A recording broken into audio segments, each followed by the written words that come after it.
ఆదికాండము 14వ అధ్యాయము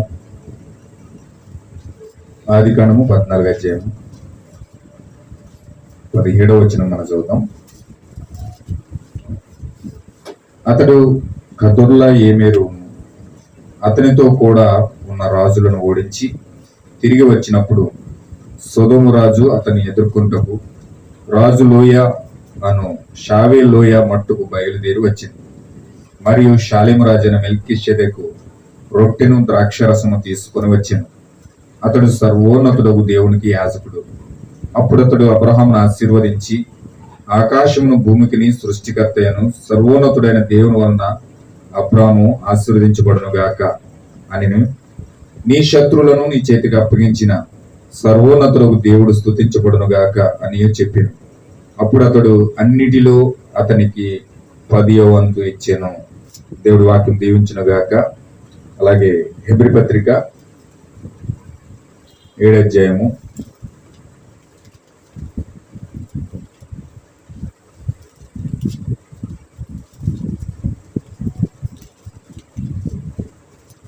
7వ అధ్యాయము మొదటి నుంచి చదువుతూ ఉన్నాను.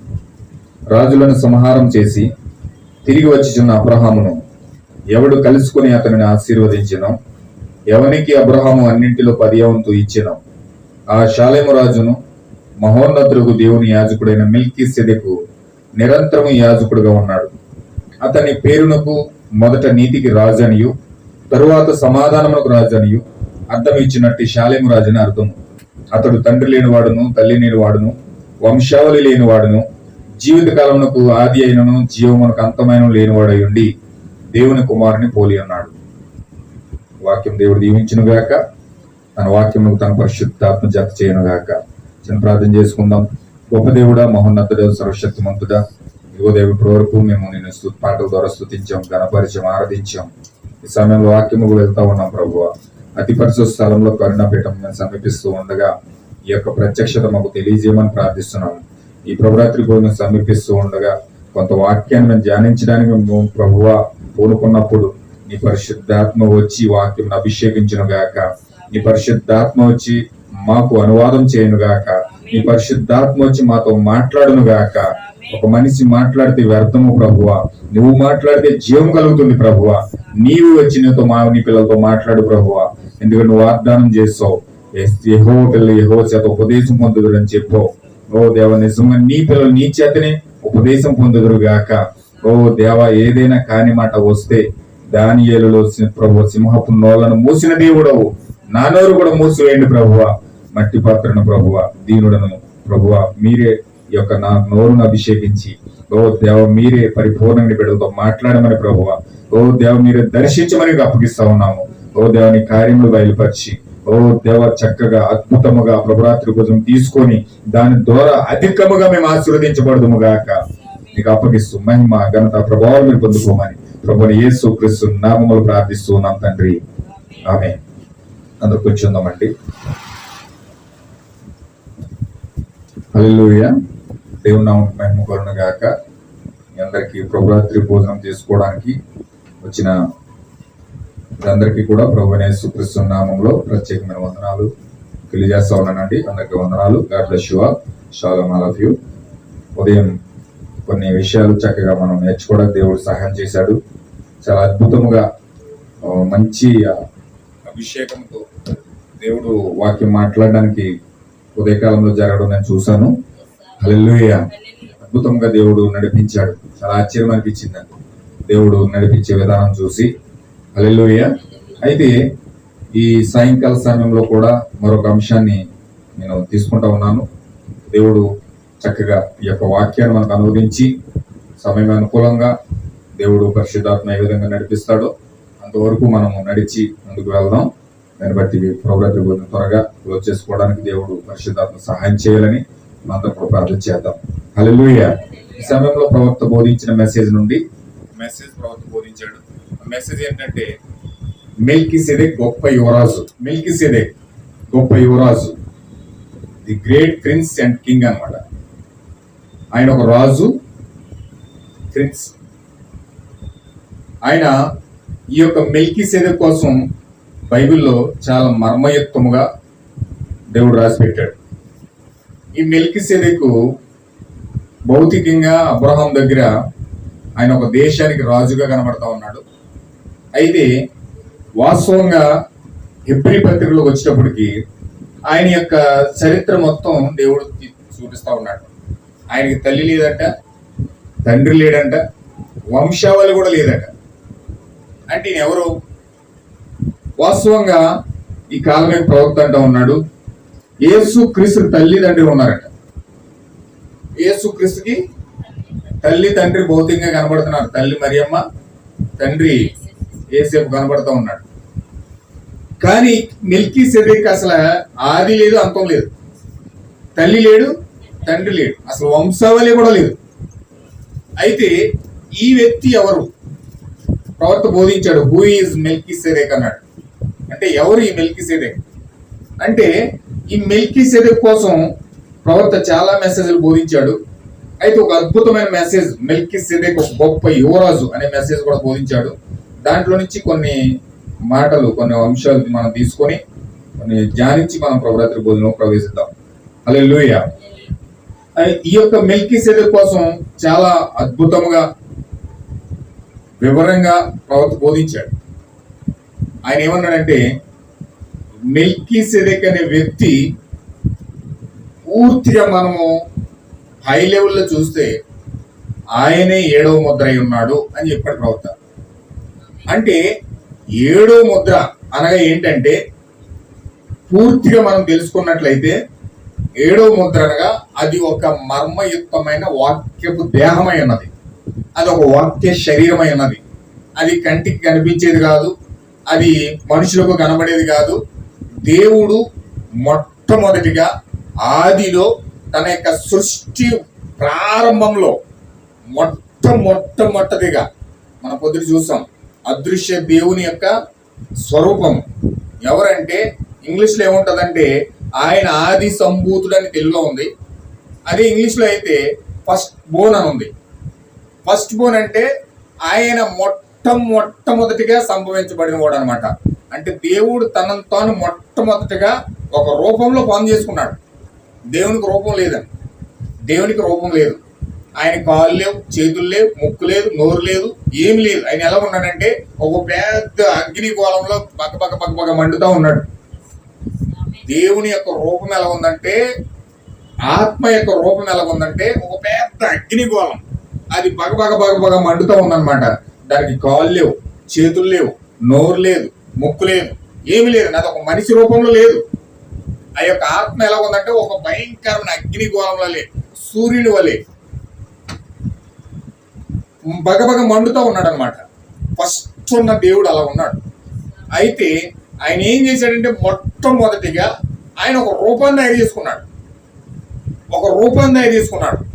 ఆ రూపమే మెల్కీసెదెక్ అయి ఉన్నాడు. హల్లెలూయా. చూడండి, మీకు చూపిస్తాను నేను. సామెతల గ్రంథంలో 8వ అధ్యాయం 20 నుంచి చదువుదాం.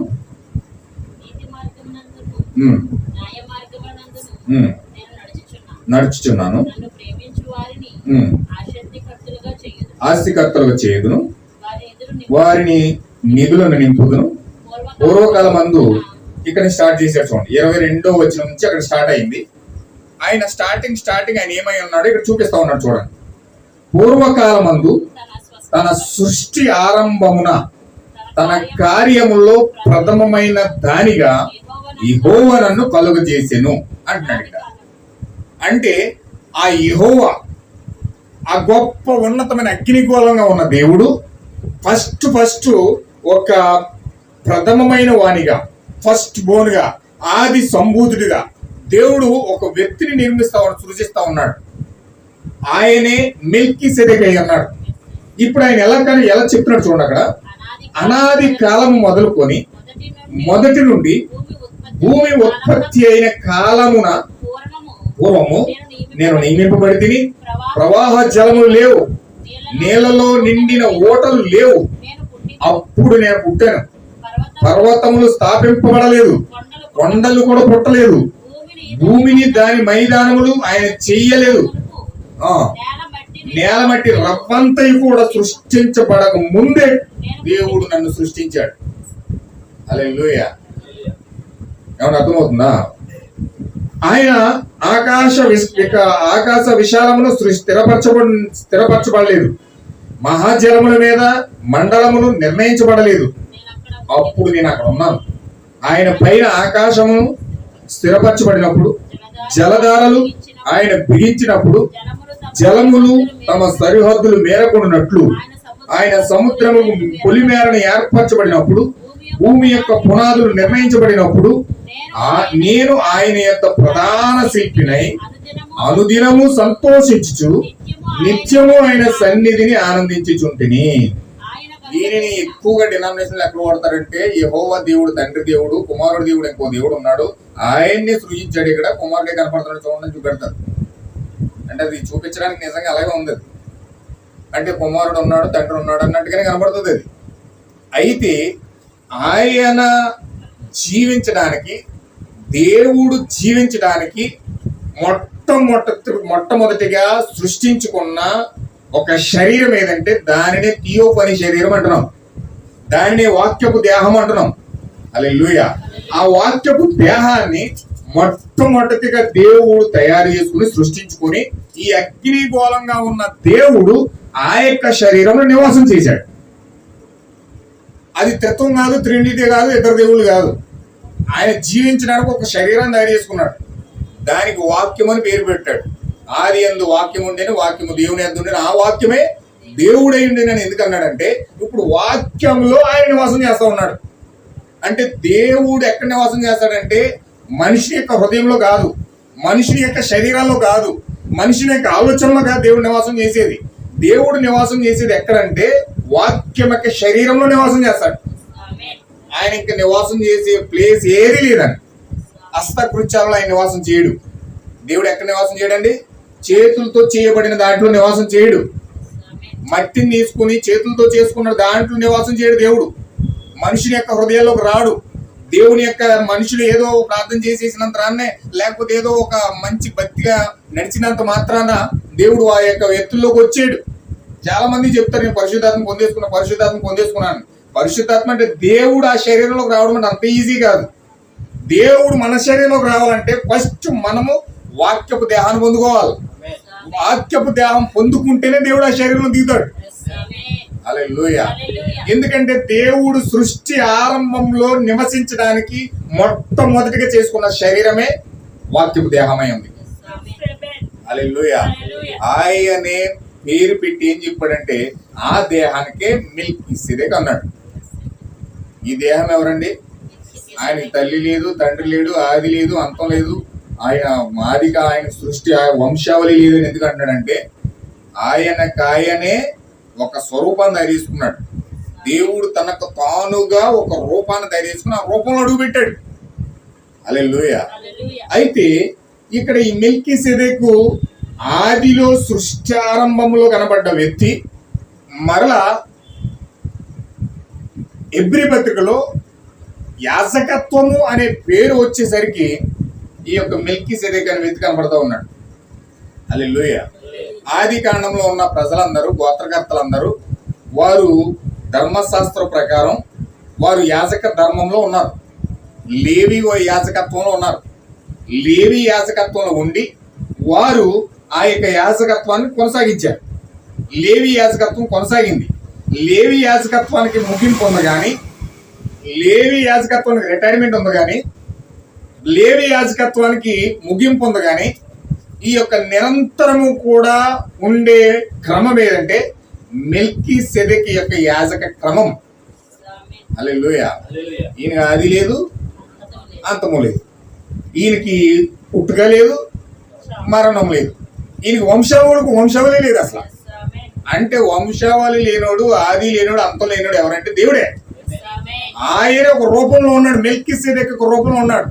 ఇప్పుడు నేరుగా సంఘము ఎలాంటి యాజకత్వాన్ని కలిగి ఉన్నదంటే నేరుగా ప్రభు అయిన యేసు క్రీస్తే మెల్కీసెదెక్గా తన సంఘంలో ఉండి నేరుగా మాట్లాడుతున్న యాజక క్రమంలో ఉన్నాం మనం. హల్లెలూయా. ఏదో లేవీలు చేసే యాజక ధర్మంలో ఆచార పరంగా చేసే యాజక క్రమంలో మనం లేము కానీ మనం ఉండేది ఎక్కడంటే నిరంతరము మెల్కీసెదెకు యొక్క క్రమము చెప్పున ఉండిన యాజకత్వంలో మనం ఉన్నాం. ఈ యాజకత్వానికి ఆది లేదు, అంతం లేదు, ముగింపు లేదు, ప్రారంభం లేదు. హల్లెలూయా. అంటే ఎలాంటి యాజకత్వం అంటే, ఇప్పుడు ఈ యొక్క యాజకత్వానికి ముగింపు లేదంటే నువ్వు ముగింపు లేని ఒక యాజక ధర్మంలో నువ్వు ఉన్నావంటే నీకు మరణమే లేదని అర్థం. అంటే మరణం లేని ప్రజలు ఎవరు ఉన్నారు భూమి మీద? మరణం లేని ప్రజలు ఎవరు ఉన్నారు? మరణం రుచి చూడకుండా అసలు ఆది లేదు, అంతం లేకుండా ఉండే ప్రజలు ఎవరు ఉన్నారు భూమి మీద? ఆయన ఒక జనాంగాన్ని కల్పిస్తా ఉన్నాడు, ఒక జనాంగాన్ని కలుపుతా ఉన్నాడు. ఈ మెల్కీసెదెకుకి ఆది లేదు, అంతం లేదంటే, ఈ మెల్కీసెదెకు ప్రారంభం లేదు, ముగింపు లేదంటే, ఇప్పుడు మెల్కీసెదెకులో పౌలు గారు రాసినట్లుగా ఆ మెల్కీసెదెకులో అనేక మంది మెల్కీసెదెకులు ఉన్నారు. దేవుని యొక్క ఆలోచనలో జగతుత్పత్తికి ముందుగానే ఆయన తన కోసం నిర్ణయించుకుని అనేక మెల్కీసెదెకులు తన ఆలోచనలు కలిగి ఉన్నాడు. హల్లెలూయా. ఆయనకి ప్రారంభం లేదంటే వీళ్ళకి ప్రారంభం లేదు, ఆయనకి అంతం లేదంటే వీళ్ళకి అంతం లేదు, వాళ్ళకి ముగింపు లేదంటే వీళ్ళకి ముగింపు లేదు. అలాంటి ఒక జనాంగము ఈ భూమి మీద ఉన్నారు. హల్లెలూయా. అందుకే ఈ మర్మయుక్తమైన మెల్కీసెదెకు మర్మంగా ఉండిపోయాడు.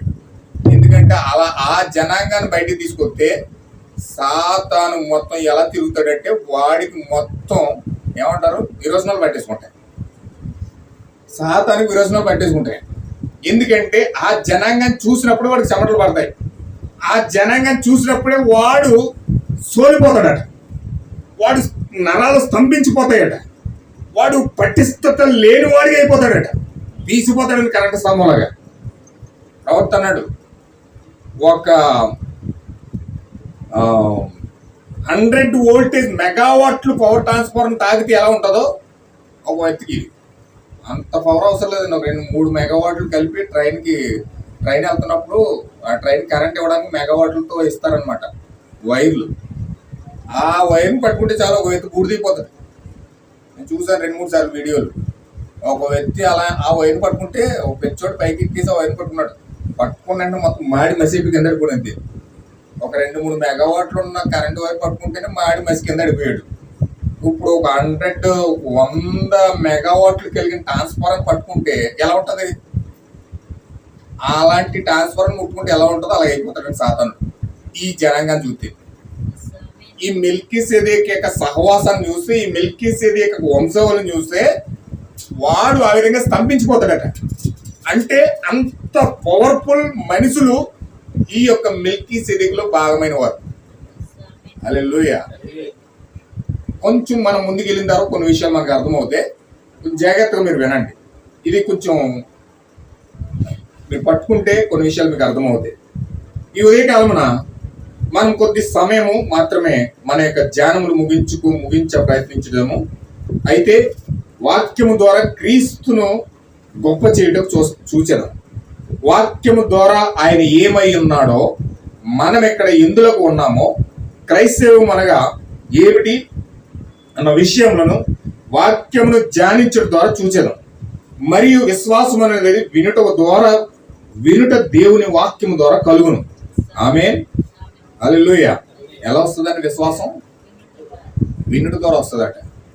ఏది వినటం వల్ల నీకు విశ్వాసం ఎప్పుడు వస్తుందంటే, నేరుగా క్రీస్తు వచ్చి నీతో మాట్లాడాలట. అప్పుడు నీకు విశ్వాసం కలుగుతుందట. క్రీస్తు ఏమై ఉన్నాడు? వాక్యమై ఉన్నాడు. వాక్యమును మాట్లాడుతూ ఉండగా, వాక్యమును విడుతూ ఉండగా నీకు విశ్వాసం కండరాలు విరిగిపోతాయి. హల్లెలూయా.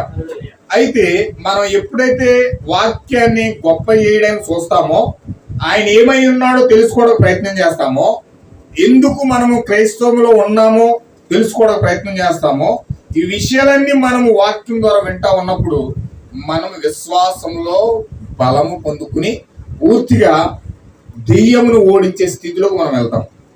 ఆమేన్. హల్లెలూయా. చూడండి, అంటే వాక్యమును క్రీస్తును మనం గొప్ప చేయాలి. గొప్ప చేసిన తర్వాత ఆయన ఏమై ఉన్నాడో చూడాలి. అసలు ఎందుకొరకు మనం క్రైస్తవంలోకి వచ్చామో కూడా తెలుసుకోవాలి. చాలా సబ్జెక్ట్ ఉందన్నారు. ఊరకనే మనం ఏదో కూర్చుని వెళ్ళిపోయామా, నేను క్రీస్తుని నమ్ముకున్నానని చెప్పడానికి మనకు లేదు. ప్రవక్త ఏమన్నాడంటే ఈ విషయాలని మనకు తెలియాలి. చదువుకున్నవాడు స్కూల్కి వెళ్తే అసలు ఆ పుస్తకాల్లో ఏమున్నాయో, ఏ సబ్జెక్ట్ ఉందో, ఏ సిలబస్ ఉందో ఇవన్నీ తెలిస్తేనే వెళ్ళి పబ్లిక్ ఎగ్జామ్ రాయగలుగుతాడు.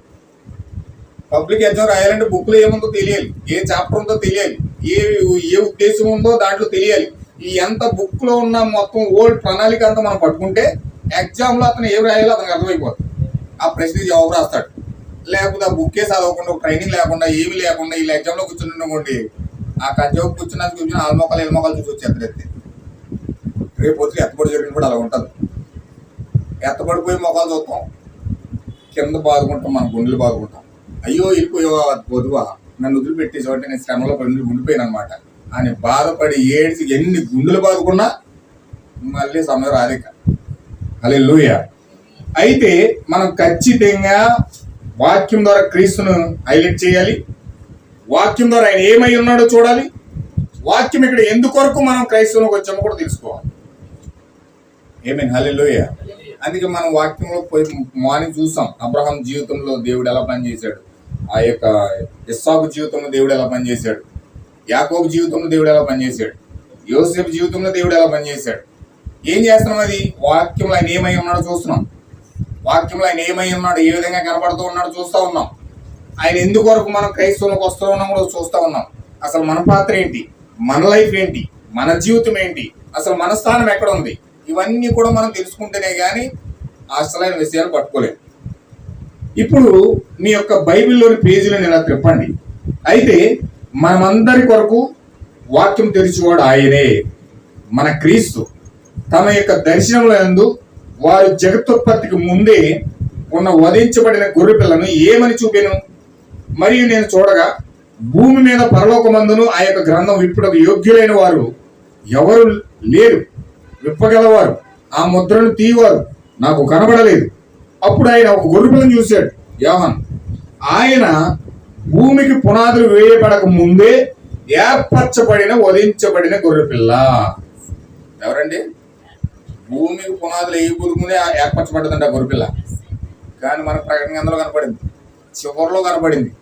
కానీ ఈ యొక్క గొర్రె పిల్ల అసలు భూమికి పునాదులు వేయబడక ముందే, ఎప్పుడు సామెతలో చదివాం, అసలు సృష్టి ఆరంభమున ముందే ఆయన సృజించబడ్డాడు, ఆయన ఏర్పాటు చేయబడ్డాడు. ఆ గొర్రెపిల్ల అప్పుడు ఉంది. ఆ ఏర్పరచబడిన వధించబడిన గొర్రెపిల్ల వచ్చి సింహాసనాసీనుడైన వాని కుడి చేతుల నుండి ఆ గ్రంథాన్ని తీసుకొని మరియు ఆ ముద్రను విప్పి గ్రంథాన్ని తెరిచాడు. ఇప్పుడు ఆయన గ్రంథకర్తగా ఉన్నాడు. మనము గ్రంథంలోనికి వెళ్ళటకు ముందుగా ఆయనకు ఒక మాటను చెప్తాం. హల్లెలూయా. కొంచెం జాగ్రత్తగా దృష్టి పెట్టండి. అటు మీ ఆలోచన వెళ్ళవద్దు. కొంచెం జాగ్రత్తగా వాక్యం మీద దృష్టి పెడితే కొన్ని విషయాలు మీకు ఈ రాత్రి అర్థమవుతాయి. దానికోసం నేను కష్టపడతా ఉన్నాను, దేవుడికి ప్రార్థన చేస్తూ ఉన్నాను. ఆ యొక్క విషయం మనం పట్టుకోవాలి, అర్థమవ్వాలనే ఉద్దేశంతో, కొంచెం లోతుగా మిమ్మల్ని నడిపించాలనే ఉద్దేశంతో నేను తీసుకెళ్తా ఉన్నాను. హల్లెలూయా. ఈ ఉదయకాలంలో ఒక చిన్న పునరాచనతో ఒక చిన్న లేఖన భావం చూస్తాము. హెబ్రీ పత్రిక నందు నిరీక్షణ గురించి ఎంతో అద్భుతంగా మాట్లాడడం జరిగింది. జరిగిపోయిన కాలమందు దేవుడు ఇజ్రాయేల్తో ప్రజలతో వ్యవహరించిన విధమును గురించి చదువుతాం. తరువాత మన కొరకు విస్తరించబడిన వాగ్దానం గురించి తెలుపుతూ పూర్వం జరిగిన అనేక సంగతులను మనకు వివరించుచు వాటిని బట్టి మనం నిరీక్షణ విషయంలో గొప్ప నమ్మకం కలిగి ఉండుటకు నడిపిస్తూ ఉంది. ఆ దినములలో దేవుడు జరిగించిన కార్యములు చూడగా అవి ఆ దినములలో తన యందు నమ్మక కలిగిన ప్రజల కొరకు చేయబడినవి. అంటే ఆ దినములలో అందరి కోసం దేవుడు చేయలేదండి. దేవుడు కార్యాలు చేసేది అందరి కోసం కాదు. ఆ దినముల్లో ఎవరి కోసం చేశాడంటే, ఆ దినముల్లో ఎవరైతే దేవుని యందు నమ్మకం ఉంచుతున్నారో, ఎవరైతే వాక్యం యందు నమ్మకం ఉంచుతున్నారో, ఎవరైతే ఆ వాక్యాన్ని బట్టి నడవాలని నిర్ణయం తీసుకుని ముందుకెళ్తున్నారో అలాంటి వారి కోసమే కార్యాలు చేస్తున్నాడు దేవుడు అని. ఆమేన్. హల్లెలూయా. అంటే లెక్కన అందరి కోసం దేవుడు కార్యాలు చేయాలని కూడా లేదనమాట. హల్లెలూయా. చూడండి, దేవుడు అబ్రహాముకు వాగ్దానం చేసినప్పుడు తనకంటే ఏ గొప్పవాని తోడు అని ప్రమాణం చేయలేకపోయాను గనుక తన తోడు అని ప్రమాణం చేసి, దేవుడు అబ్రహాముతో ప్రమాణం చేసి ఒక నిబంధనని ఏర్పరచుకొని దానిని ఆయన సంతానానికి ఎప్పటికీ దానిని ఇచ్చుటకు నిర్ణయించాడు. చూసారా, దేవుడు ఒట్టు పెట్టుకొని ప్రమాణము ఎవరినైతే ఒట్టు పెట్టుకుని ప్రమాణం చేయనప్పుడు తమకంటే గొప్పవారని ఒట్టు పెట్టుకుంటారట. కానీ దేవుని కంటే గొప్పలు ఎవరు లేరు. అప్పుడు దేవుడు కంటే గొప్పవారు మరి ఎవరు ఉండరు కనుక తన పైన ఆయనే ఒట్టు పెట్టుకొని కనుక ఆయనే తానే అబ్రహాముతో చేసిన నిబంధన ఇప్పుడు నెరవేరవలసి వచ్చేను. ఇది చాలా డీప్ గా మాట్లాడుతున్నాడు, కలగలుపులు మాట్లాడుతున్నాడు ప్రవక్త. కొంచెం జాగ్రత్తగా మనం అర్థం చేసుకోకపోతే దాటిపోతాం. ఇప్పుడు ఆయన ఏమన్నాడంటే అబ్రహాముతో చేసిన నిబంధన ఒట్టు పెట్టుకుని చేశాడు ఆయన. దేవుడే తనకు తాను పైన ప్రమాణం చేసి మరి చెప్పాడు. అబ్రహాంతో ప్రమాణం చేశాడు. ఒక మనిషితో దేవుడు ప్రమాణం చేశాడు. ఎలా ప్రమాణం చేశాడంటే ఆయనే మీదే ఒట్టు పెట్టుకుని మరి చెప్పాడు. ఇప్పుడు ఆ ప్రమాణం అంట, ఆ నిబంధన అంట ఇప్పుడు నెరవేరవలసి ఉన్నది అన్నాడు. అంటే ఇప్పటివరకు నెరవేరలేదా? ఇప్పటివరకు దేవుడు చేసిన ప్రమాణం నెరవేరలేదా? ఇప్పుడు నెరవేరవలసి ఉన్నది అన్నాడు ఈయన. అంటే దీనికి ఫాస్ట్ టెన్స్ ఇచ్చాడు. దీన్ని ఎలా చెప్తున్నాడంటే ఇప్పుడు జరగవలసి ఉన్నది, ఇప్పుడు జరుగుతాది, ఇప్పుడు ఈ కాలంలో జరగవలసిన ప్రమాణం ఇది. అందుకే దేవుడు అబ్రహాముతో ప్రమాణం చేశాడు. అబ్రహాముతో ప్రమాణం చేసిన ప్రమాణం ఇప్పుడు నెరవేర్చడం సంగతి ఏంటండి? ఇప్పుడు నెరవేరడం ఏంటి? మనం కొంచెం ఎదరికెళ్దాం. దేవుడి పరిశుద్ధులారా, మీ కొరకు వేయబడిన యొక్క గొప్ప పునాది ఎంత పరిపూర్ణమైనది గ్రహించారా అంటున్నాడు ప్రవక్త. అంటే అది ఎంత పరిపూర్ణమైన ప్రణాళికో, అది ఎంత పరిపూర్ణమైన పునాదో ఇప్పుడు ఈ మెసేజ్ అర్థమవుతుంది. ఖచ్చితంగా ఎగిరి వదిలేసేద్దాం. అంత అద్భుతమైన మెసేజ్ అండి, చాలా అద్భుతమైన మెసేజ్. కంప్లీట్ అవ్వదేమో, సాధ్యమైనంత వరకు నేను ట్రై చేస్తాను. ఆమేన్, హల్లెలూయా. ఇప్పుడు దేవుడు అబ్రహాంతో చేసిన ప్రమాణము, ఒట్టు పెట్టుకొని చేసిన ప్రమాణం నీ కొరకు నా కొరకు చేశాడు ఆయన. ఒక అన్యజనుల సంబంధమైన వధువు కొరకు దేవుడు ప్రమాణం చేశాడు. ఇప్పుడు ఆ ప్రమాణము నెరవేరవలసిన గడియ ఇప్పుడు మన మధ్యలో ఉన్నదట.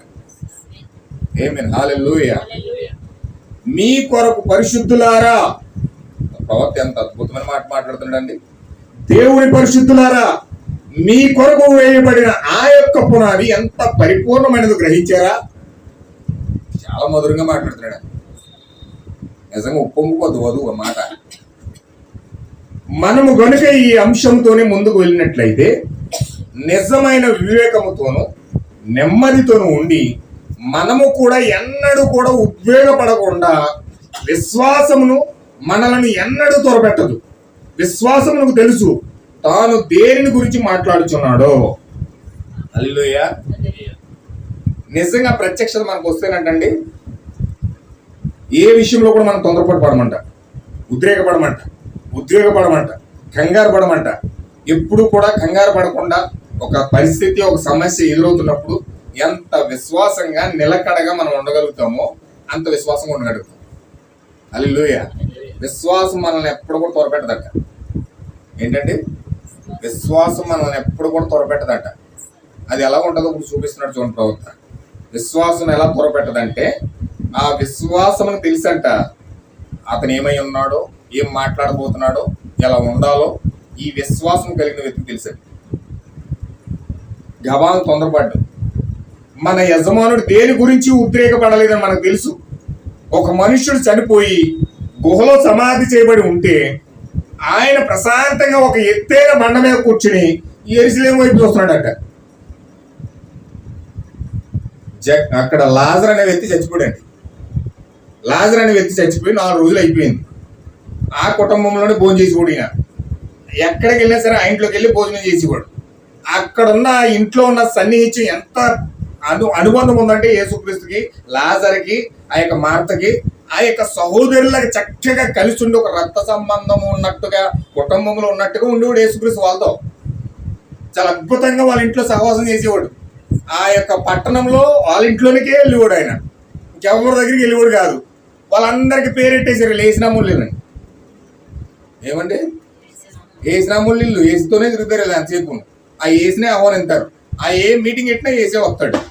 వీళ్ళు ప్రాణమే ఏసు, వీళ్ళ గుండెకాయే ఏసు. ఇంక ఏసినాముళ్ళు అని చెప్పేసి పేరెట్టేశారు వాళ్ళు. మార్త, మరియా, జక్కరి, లాజర్కి. అనుకోకుండా పాపం లాజర్ గారు చచ్చిపోయాడు. చచ్చిపోతే చచ్చిపోయినప్పుడు ఒక ఆపత్ బంధువుడుగా, నమ్మకమైన వ్యక్తిగా, ఒక పాస్టర్గా ఉన్నప్పుడు చచ్చిపోయిన వెంటనే వెళ్ళిపోవాలి కదా. ఎంత దగ్గరగా ఉండాలండి. సపోజ్ ఏదైనా ఈ కుటుంబంలో జరిగింది అనుకోండి, ఒక పాస్టర్ గారు వచ్చి మిమ్మల్ని దర్శించకుండా మీకు ఎలా ఉంటుంది? అందరూ వచ్చారు కానీ పాస్టర్ గారు మాత్రం రాలేదు. ఎంత ఎంత చేశాను ఆయనకి, ఎంత చుట్టూ తిరిగాను, ఎన్ని చేశాను, ఎన్ని సేవలు చేశాను, ఎన్ని మేలు చేశాను, ఎన్ని చేసినా సరే ఆయన నేనంటే దూరం ఉంచాడు ఆయన. కనీసం చిన్న ప్రార్థన చేసి వచ్చి చిన్న ప్రార్థన చేస్తే ఎంత ఆదరణ ఉండు అని వెంటనే ఆలోచిస్తాం మనం. మామూలుగా సాదా సీదా ఎవరికైనా బాధ వస్తుందని పాస్టర్ గారు రాకపోతే. ఒక బాగా అమితంగా ప్రేమించిన వ్యక్తి చూడండి, ఎంతమంది వచ్చినా లెక్క ఉండదు, కానీ మనం బాగా అభిమానించే వ్యక్తి రాకపోతే మాత్రం బాధ వచ్చేద్దాం. ఎక్కువగా ప్రేమిస్తాం కదా, ఎక్కువగా టైం ఇస్తాం, ఎక్కువగా ఏకాగ్రత అతని మీద పెడతాం. అందుచేత అతను రాకపోతే మనకి చాలా గుండెల్లో బాధగా వస్తుంది. ఎంత ప్రేమించాను కదా, ఎంత ఆదరించాను కదా, ఎంత గౌరవించాను కదా, ఎందుకు ఈయన నా దగ్గర రాలేదు అని ఎంతమంది వచ్చినా సరే అతని కోసం ఆలోచిస్తూ ఉంటాం. ఈ యొక్క లాజర్ దగ్గర కూడా సిచ్యువేషన్ అలా ఉంది. ఈ లాజర్ చచ్చిపోయి 4 రోజులు అయిపోయింది, గుహలో పెట్టేశారు, ఆ బండరాయి తగ్గించేశారు.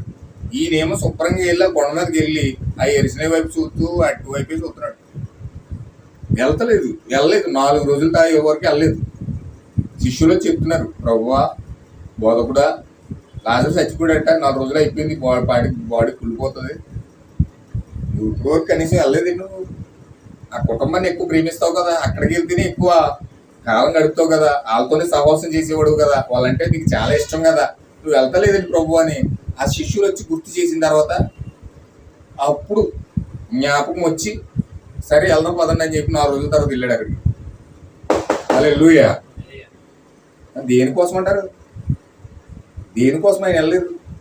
ఇక్కడ చెప్తున్నాడు చూడండి ప్రవక్త, ఒక మనుషుడు చనిపోయి గుహలో సమాధి చేయబడి ఉండినప్పుడు కూడా ఆయన ప్రశాంతంగా ఒక ఎత్తైన బండ మీద కూర్చుండి యెరూషలేము వైపు చూస్తున్నాడట.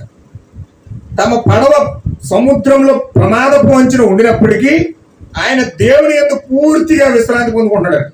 పడవేమో సముద్రం మధ్యలో ఉంది, అలల చేత కొట్టేస్తుంది, అటు ఇటు ఇటు అటు ఊగిపోతుంది ఆ పడవ. ఈ శిష్యులు మాత్రం బెంబేలెత్తిపోతున్నారు, తెరలు ఎత్తున్నారు, స్టెట్లు ఎత్తున్నారు, కెరటాల్లో పడి వాటర్ అంతా అంతా పడితే బకెట్లతో తోడి బయట ఎత్తున్నారు, మళ్ళీ వచ్చేస్తుంది. వాళ్ళు 2 బకెట్లు ఎత్తున్న 10 బకెట్లు పెడుతున్నాయి. అందులో చాలా భయంకరంగా ఉంది ఆ యొక్క పరిస్థితి. మరణ స్థితిలోకి వెళ్ళిపోయారు ఆల్మోస్ట్. ఈయన మాత్రం ఏం తొందరపడకుండా మూలకలు నిద్రపోతున్నాడు. చాలా బాగుంది ఆయనకి. చూడండి, కంగారు పడతలేదు ఆయన. మేల్కొనిన తర్వాత కూడా వెంటనే త్వరగా దానిని ఎదుర్కొంటే కానీ ప్రయత్నించట్లేదట. మేలుకు వచ్చింది, లేపరు ఎవరో వెళ్ళి, మేము ఇంత కంగారులో ఉన్నామని చెప్పేసి గబాలు వెళ్ళిపోయి సముద్రం ఆగిపోవట్లేదు. ఆయన అలాగే నిమ్మలంగా చూస్తున్నాడట. అలాగే చూస్తున్నాడట. ఎల్లవేళ చెదరని విశ్వాసంతో ఆయన ఉన్నాడు. అంటే నెక్స్ట్ ఏం జరగబోతుందో, ఆ సమాధిలో లాజర్ సంగతి ఏం జరగబోతుందో, ఆ సముద్రానికి ఏం జరగబోతుందో, ఇవన్నీ కూడా ముందే తెలిసింది. హల్లెలూయా. ముందే తెలుసు కనుక దేవుని యొక్క చిత్తమంతా ఎరుగున్నాడు కనుక, దేవుని యొక్క ఏర్పాటు ఎరుగున్నాడు కనుక ఈయన దానితో ఎంత మాత్రం కూడా తొందరపడకుండా కంగారు పడకుండా అలాగే ఉన్నాడు. నేను ఎగ్జాంపుల్ చెప్తాను చూడండి. ప్రవక్త విలియం బ్రన్హామ్ గారండి బొంబాయి రాకముందు 3 సంవత్సరాల క్రితం ఒక దర్శనం వచ్చింది. బొంబాయి రాలేదు. బొంబాయి వచ్చి గుడ్డోడు కళ్ళు ఎలా తెరుస్తాడో, ఎంతమంది అక్కడ పాల్గొంటారో, ఎంతమంది అక్కడ కూర్చుంటారో మత పెద్దలు, ఆ మేయర్ ఎలా కూర్చుంటాడో, ఆ కూటంలో ఏం జరుగుతుందో, 5 లక్షల మంది ప్రజలు ట్రాలీలు ఎత్తుకుని వెళ్ళిపోతున్న ట్రాలీలన్నీ వదిలేసి, ఆ స్ట్రెచర్స్ అన్ని వదిలేసి ఏ విధంగా వాళ్ళు స్వస్థత పొందుకుని వెళ్ళిపోతున్నారో, ఇవన్నీ కూడా 3 సంవత్సరాల క్రితమే దర్శనం చూసేశాడు. హల్లెలూయా. 3 సంవత్సరాల తర్వాత ఈయన ఏం చేశాడంటే ఇజ్రాయేల్ టికెట్ తీసుకున్నాడు. ఇజ్రాయేల్ టికెట్ తీసుకుని వెళ్ళిపోదామని, ఇజ్రాయేల్కి ప్రవక్త యొక్క సూచన చూపిద్దామని ఇజ్రాయేల్ బయలుదేరాడు. ఇజ్రాయేల్ బయలుదేరి ఐగుప్తు దేశంలో కైరో అని ఉంటుంది, కైరో దేశంలోకి వెళ్ళిపోయి విమానం ఎక్కేసి కూర్చున్నాడు. టికెట్ తీసేసింది. పెత్రో అని ఒక ఆయన టికెట్ తీసాడండి ప్రవక్తకి ఆ ఇజ్రాయేల్ దేశం రావడానికి.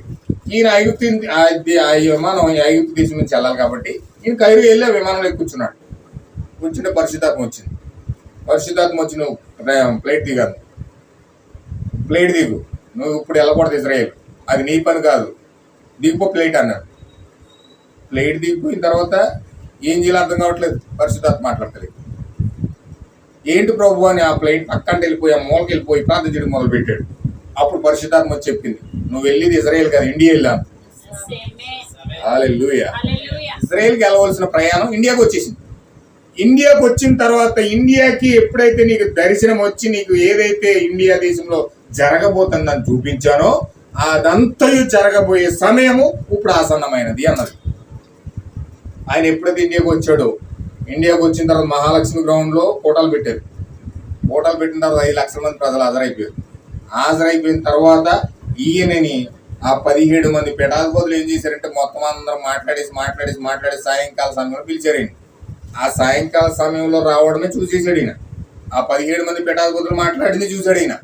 ఈయన లేచి ఆ గుడ్డోడిని పిలిచి ఆ గేట్ దగ్గర ఉన్న గుడ్డోడు, పలానా గుడ్డోడు గేట్ దగ్గర ఉన్నాడు, అడుక్కున్నాడు, అతను డోర్ నెంబర్ ఇది, కలకత్తా నుంచి వచ్చాడు, అతని భార్య పలానా, ఇంటి డోర్ పలానా, వాళ్ళ 2 పిల్లలు ఉన్నారు, వాళ్ళ పేర్లు పలానా అని చెప్పి మొత్తం అంతా డేటా అంతా చెప్పేవాడికి ఆ గేట్ దగ్గర ఉన్న అడుక్కొని ఆ యొక్క వ్యక్తిని తీసుకొచ్చి అడిగేది. మొత్తం అంతా చెప్పిందంతా కూడా 100% రైట్.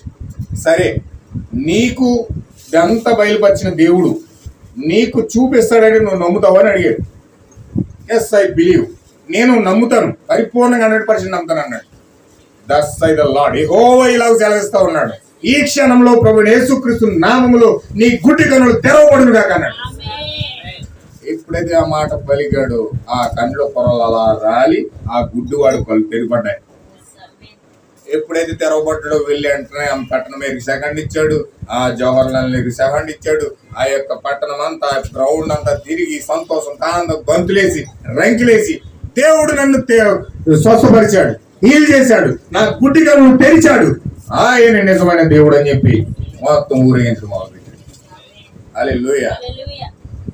ఈ యొక్క పీఠాధిపతులు మఠాధిపతులు అక్కడ వచ్చింది. ఆ టైంలో ప్రవర్తన ఎంత వేసదారం చేశారు తెలిసి, ఎంత ఏడిపించారో తెలుసండి.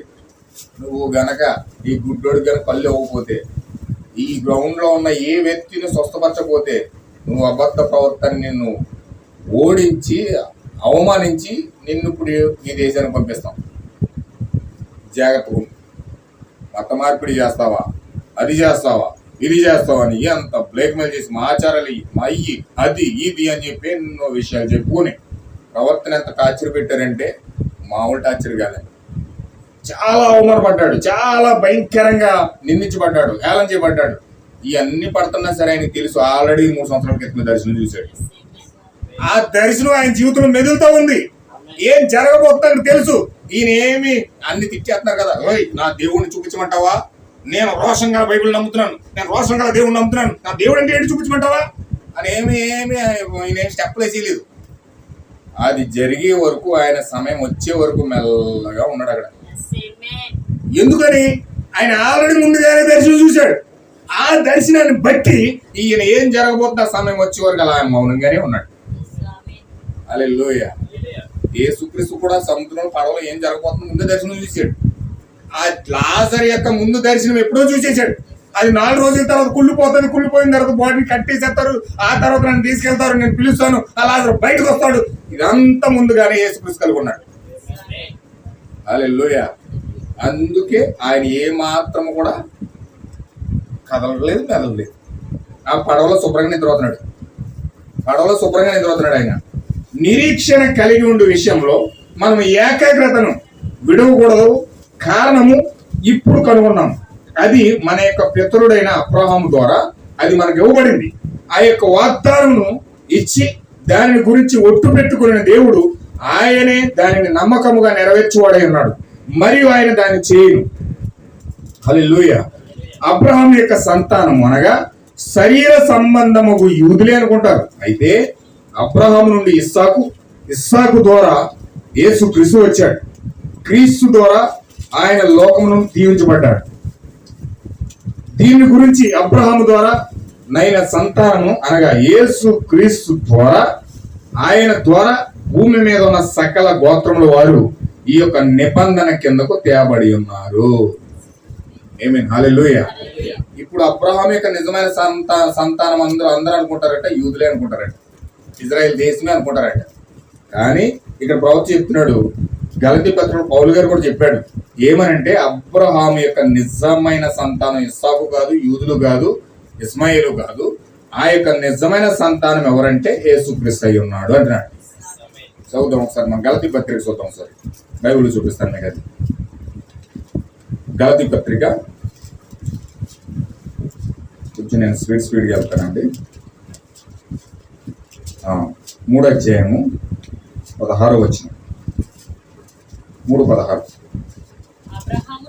అబ్రహామునకును అతని సంతానముకును వాగ్దానం చేయబడిను, ఆయన అనేకులకు అన్నట్లు నీ సంతానమునకును అని చెప్పగా, నీ సంతానములకు అనలేదు. అంటే నీ సంతానముల కంటే అది బహువచనం, అది అంటే ఎక్కువ మంది అనమాట. అలాగనలేదు ఆయన, నీ సంతానములకు అనలేదు, నీ సంతానము అన్నాడు. అంటే ఒకటే, నీ సంతానము అంటే ఒకటే. ఆ సంతానం ఎవరంటే ఆ సంతానము క్రీస్తు. అంటే ఈ అబ్రహాం యొక్క సంతానం ఎవరండి? క్రీస్తు అయి ఉన్నాడు. అంటే దేవుని యొక్క నిజమైన, అబ్రహాం యొక్క నిజమైన సంతానం ఎవరంటే ఇస్సాకు కాదు, ఇస్మాయిలు కాదు. నిజమైన సంతానం ఎవరండి? క్రీస్తు. అంటే ఆయన అసలు వాగ్దానం చేసిందే అబ్రహాముకి, క్రీస్తుని. విత్తనం తొక్కతో వారసురాలు కాదని మెసేజ్ లో ప్రవర్త అంటాడు. అసలు శారా కనవలసింది యేసుక్రీస్తున్నట్టు. శారా గర్భంలో నుంచి ఎవరు రావాలంటే యేసుక్రీస్తు రావాలి, మరియమ్మ కాదు. శారాని ఎన్నుకున్నాడు దేవుడు. అబ్రహాంకు వాగ్దానం చేసి ఆ శారా గర్భం నుంచి యేసుక్రీస్తు రావడానికి దేవుడు ప్రణాళిక చేశాడు. కానీ శారా నవ్విందంట, అనుమానపడ్డదట. చిన్న అనుమానం అక్కడ ఎదురైతే అక్కడ సంతానం ఆగిపోద్ది. అందుకే చిన్న అనుమానం అక్కడ వచ్చిందని పరిశుద్ధాత్మ రాదండి. పరిశుద్ధాత్మ పొందుకోవాలంటే పూర్తి నమ్మకం ఉండాలి. ఒక్క చిన్న అనుమానం వాక్యం మీద ఉన్నదా, నీకు పరిశుద్ధాత్మ రాదు. అందుకే చాలా సున్నితమైంది పరిశుద్ధాత్మ, ఎగిరిపోతాడు అన్నాడు. చాలా సెన్సిటివ్ అంట పరిశుద్ధాత్మ, చాలా సెన్సిటివ్ అంట. ఊరకనే బాధ వస్తుంది ఆయనకి, ఊరకనే ఏడిచేస్తాడు ఆయన. చాలా మంది చూడండి, చిన్న మాట అన్నప్పుడు తక్కువ లేరు, ఏడిచేస్తారు, ఎక్కెక్కి ఏడిచేస్తాడు చిన్న మాట కూడా. అంటే వాళ్ళు చాలా సెన్సిటివ్ మైండ్ అనమాట. చిన్న మాటను కూడా తట్టుకోలేరు. వాళ్ళ హృదయం చిన్న మాట గాయపడిందంటే ఎక్కెక్కి ఏడిచేస్తారు. ఎవరో ఒకరు వచ్చి ఏంటో కొండలను కూలిపోయి, గోపురాలను పడిపోయి, ఎందుకు అలాగే ఏడిచేస్తున్నాం అంటే ఏమి ఉండదు అక్కడ. చిన్న మాటకే ఎందుకు అలాగే ఏడుస్తున్నారంటే వాళ్ళు ఒక సెన్సిటివ్ మైండ్ అన్నమాట. పరిశుద్ధాత్మ కూడా చాలా సెన్సిటివ్ మైండ్ అని, చాలా సున్నితమైన మనసు. అది ఒక్క చిన్న అనుమానం అక్కడ కలిగిందని అక్కడ ఉండడు ఆయన. యేసుక్రీస్తు అక్కడ ఉండడండి, పరిశుద్ధాత్మ ఎగిరిపోతుంది. అందుకే వాక్యాన్ని చిన్న అనుమానం రాకుండా వెంబడించాలి. అబ్రహాముకి అనుమానం వచ్చింది, శారాకు కూడా అనుమానం వచ్చింది, నవ్వేసింది. యెహోవాయే దేవుడే శరీరధారి అయి ఆమె ముందు నిలబడి వాగ్దానం చేసిన దాన్ని నెరవేర్చడానికి వస్తే ఆమె ఎవరో పాస్టర్ గారు ఇలాగే వస్తూ ఉంటాడు, ఇలాగే చెప్తూ ఉంటాడు అనుకున్న తప్ప ఆమె నమ్మలేకపోయింది. ఆ నమ్మలేకపోవడం కారణం చేత ఆమె యేసుక్రీస్తునికి అందంలో విఫలమైపోయింది. మా వాగ్దానమే కోల్పోయింది. అసలు యాక్చువల్గా మరియ స్థానంలో శారా ఉండాలి. ఇంకా ముందుకెళ్తే ఆ విత్తనం తొక్కతో వారసురాలు కదని మెసేజ్ చదవండి, మీకు అర్థమవుతుంది. ఆ యొక్క వాగ్దానం అసలైన వాగ్దానం ఆదాంతో చేశాడట. ఫస్ట్ నిబంధన ఎవరితో చేశాడండి? ఆదాంతో చేశాడు. అంటే ఆదాములో నుంచి అవ్వ ద్వారా, అవ్వలో నుంచి క్రీస్తు రావాలి. హేబేలు కదని రావడం, అసలు అవ్వ గర్భంలో నుంచే రావాలి యేసుక్రీస్తు. అది మొట్టమొదటి ప్రణాళిక. ఆదాముకి మొట్టమొదటి నిబంధన చేసుకున్నాడు. ఆ నిబంధన ఏమిటంటే ఖచ్చితంగా యేసుక్రీస్తు అవ్వ గర్భం నుంచి రావాలి, అది నిబంధన. కానీ అవ్వ ఆదాము పడిపోయారు, పాపంలో పడిపోయి నిబంధన కోల్పోయారు. తర్వాత దేవుడు అబ్రహాంతో చేసాడట. అబ్రహాంతో చేస్తే అబ్రహాం యొక్క నిబంధన శారాతో చేసేటప్పుడు శారా గర్భంలో చేసుకుని రావాలి. కానీ ఈ యొక్క శారా కూడా నిబంధనను అనుమానించి వాగ్దానం కోల్పోయింది. ఇప్పుడు ఖచ్చితంగా మరి దేవుడు అంటున్నాడు, అబ్రహాం యొక్క వాగ్దానం శారా కాదు కానీ ఇప్పుడు నెరవేరవలసి ఉన్నది అంటున్నాడు. ఇందాక చదివిన మాట అర్థమైందా మీకు? ఇప్పుడు ఆ నిబంధన నెరవేరవలసి ఉన్నదంటే ఇప్పుడు ఆ పరిపూర్ణమని యేసుక్రీస్తుని కనే అంత పట్టుదలన, విశ్వాసము, ప్రత్యక్షత, దేవుని యొక్క సన్నిధి పరిపూర్ణంగా అనుభవించిన ఒక స్త్రీ భూమి మీద ఉంది. యేసుక్రీస్తుని, పరిపూర్ణమైన యేసుక్రీస్తుని కనే అంత సామర్థ్యం కలిగిన స్త్రీ ఆది కాలం నుంచి మొదలు కొడితే ఇప్పుడు ఈ చివరి కాలంలో భూమి మీద వచ్చింది. హల్లెలూయా. చాలా అద్భుతమైన మాట అండి ఇది. అవ్వ వల్ల కాలేదు, శారా వల్ల కాలేదు, మరియమ్మ వల్ల కాలేదు. ఆ మరియమ్మను మించిన విశ్వాసం పొందుకుని ఇప్పుడు పరిపూర్ణ వాక్య శరీరాన్ని, మిల్కీ సదికిన శరీరం ధరించే అంత పరిపూర్ణత కలిగిన స్త్రీ ఎవరై ఉంటారు? హల్లెలూయా. చాలా అద్భుతం అండి. ఇప్పుడు అబ్రహాము ద్వారానైన సంతానం మన యేసుక్రీస్తు, ఆయన ద్వారా భూమి మీద ఉన్న సకల గోత్రముల వారు ఈ యొక్క నిబంధన కిందకి తేబడి ఉన్నారు. అంటే యేసుక్రీస్తు, అబ్రహాముకి దేవుడికి మధ్యలో ఉన్న నిబంధన ఏమిటంటే యేసుక్రీస్తు భూమిపైకి రావడం, యేసుక్రీస్తు శరీరధారిగా భూమిపైకి రావడం. ఇప్పుడు ఆ నిబంధనను భూమి మీద తీసుకురావడానికి అన్ని భూమి మీద ఉన్న సకల గోత్రముల వారు అందరూ కూడా నిబంధన కిందకి తేబడ్డారు ఉన్నారు. సకల గోత్రముల వారు, ప్రపంచం అంతా భూమి మీద ఉన్న అందరూ కూడా ఈ నిబంధన కిందకి తేబడి ఉన్నారు. ఏ నిబంధన?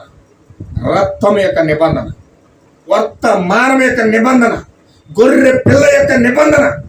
ఇప్పుడు నిబంధన కిందకి ఎప్పుడైతే ఒక వ్యక్తి వస్తున్నాడో ఇప్పుడు నిబంధన కింద నిలబడతావా, పడిపోతావా?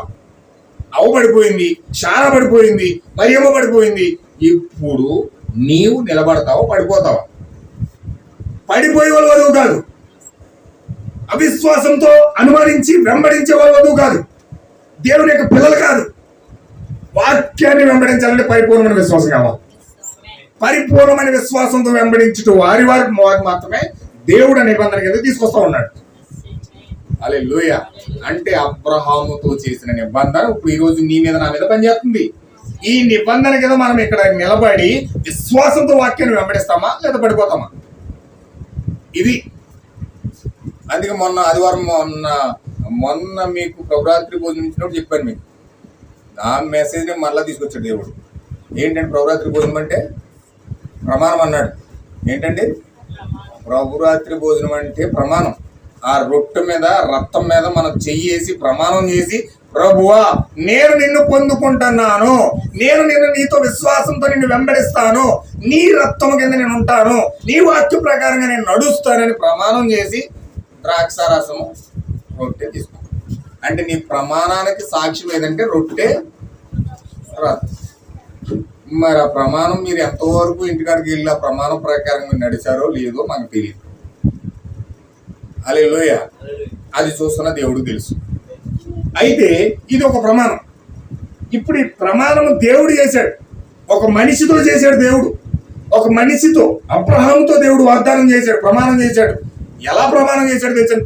తాను మీదే, ఆయన మీద ఒట్టు పెట్టుకుని మరి ప్రమాణం చేశాడు. ఒట్టు పెట్టుకొని ఇచ్చిన ప్రమాణమే ఈరోజు ప్రభురాత్రి భోజనం. హల్లెలూయా. దేవుడు ఒట్టు పెట్టుకున్నాడు మామూలు విషయం అండి. దేవుడు తనను తాను ఒట్టు పెట్టుకుని మనకు ప్రభురాత్రి భోజనం ఇస్తా ఉన్నాడంటే ప్రమాణానికి రుజువుగా. అందుకే ఆయన అన్నాడు, ఇదే రక్తము, ఇదే శరీరం తినేసి నిత్యం పొందేసుకోండి అనలేదు. నా జ్ఞాపకార్థము దీన్ని చేయండి. ఏం జ్ఞాపకార్థం?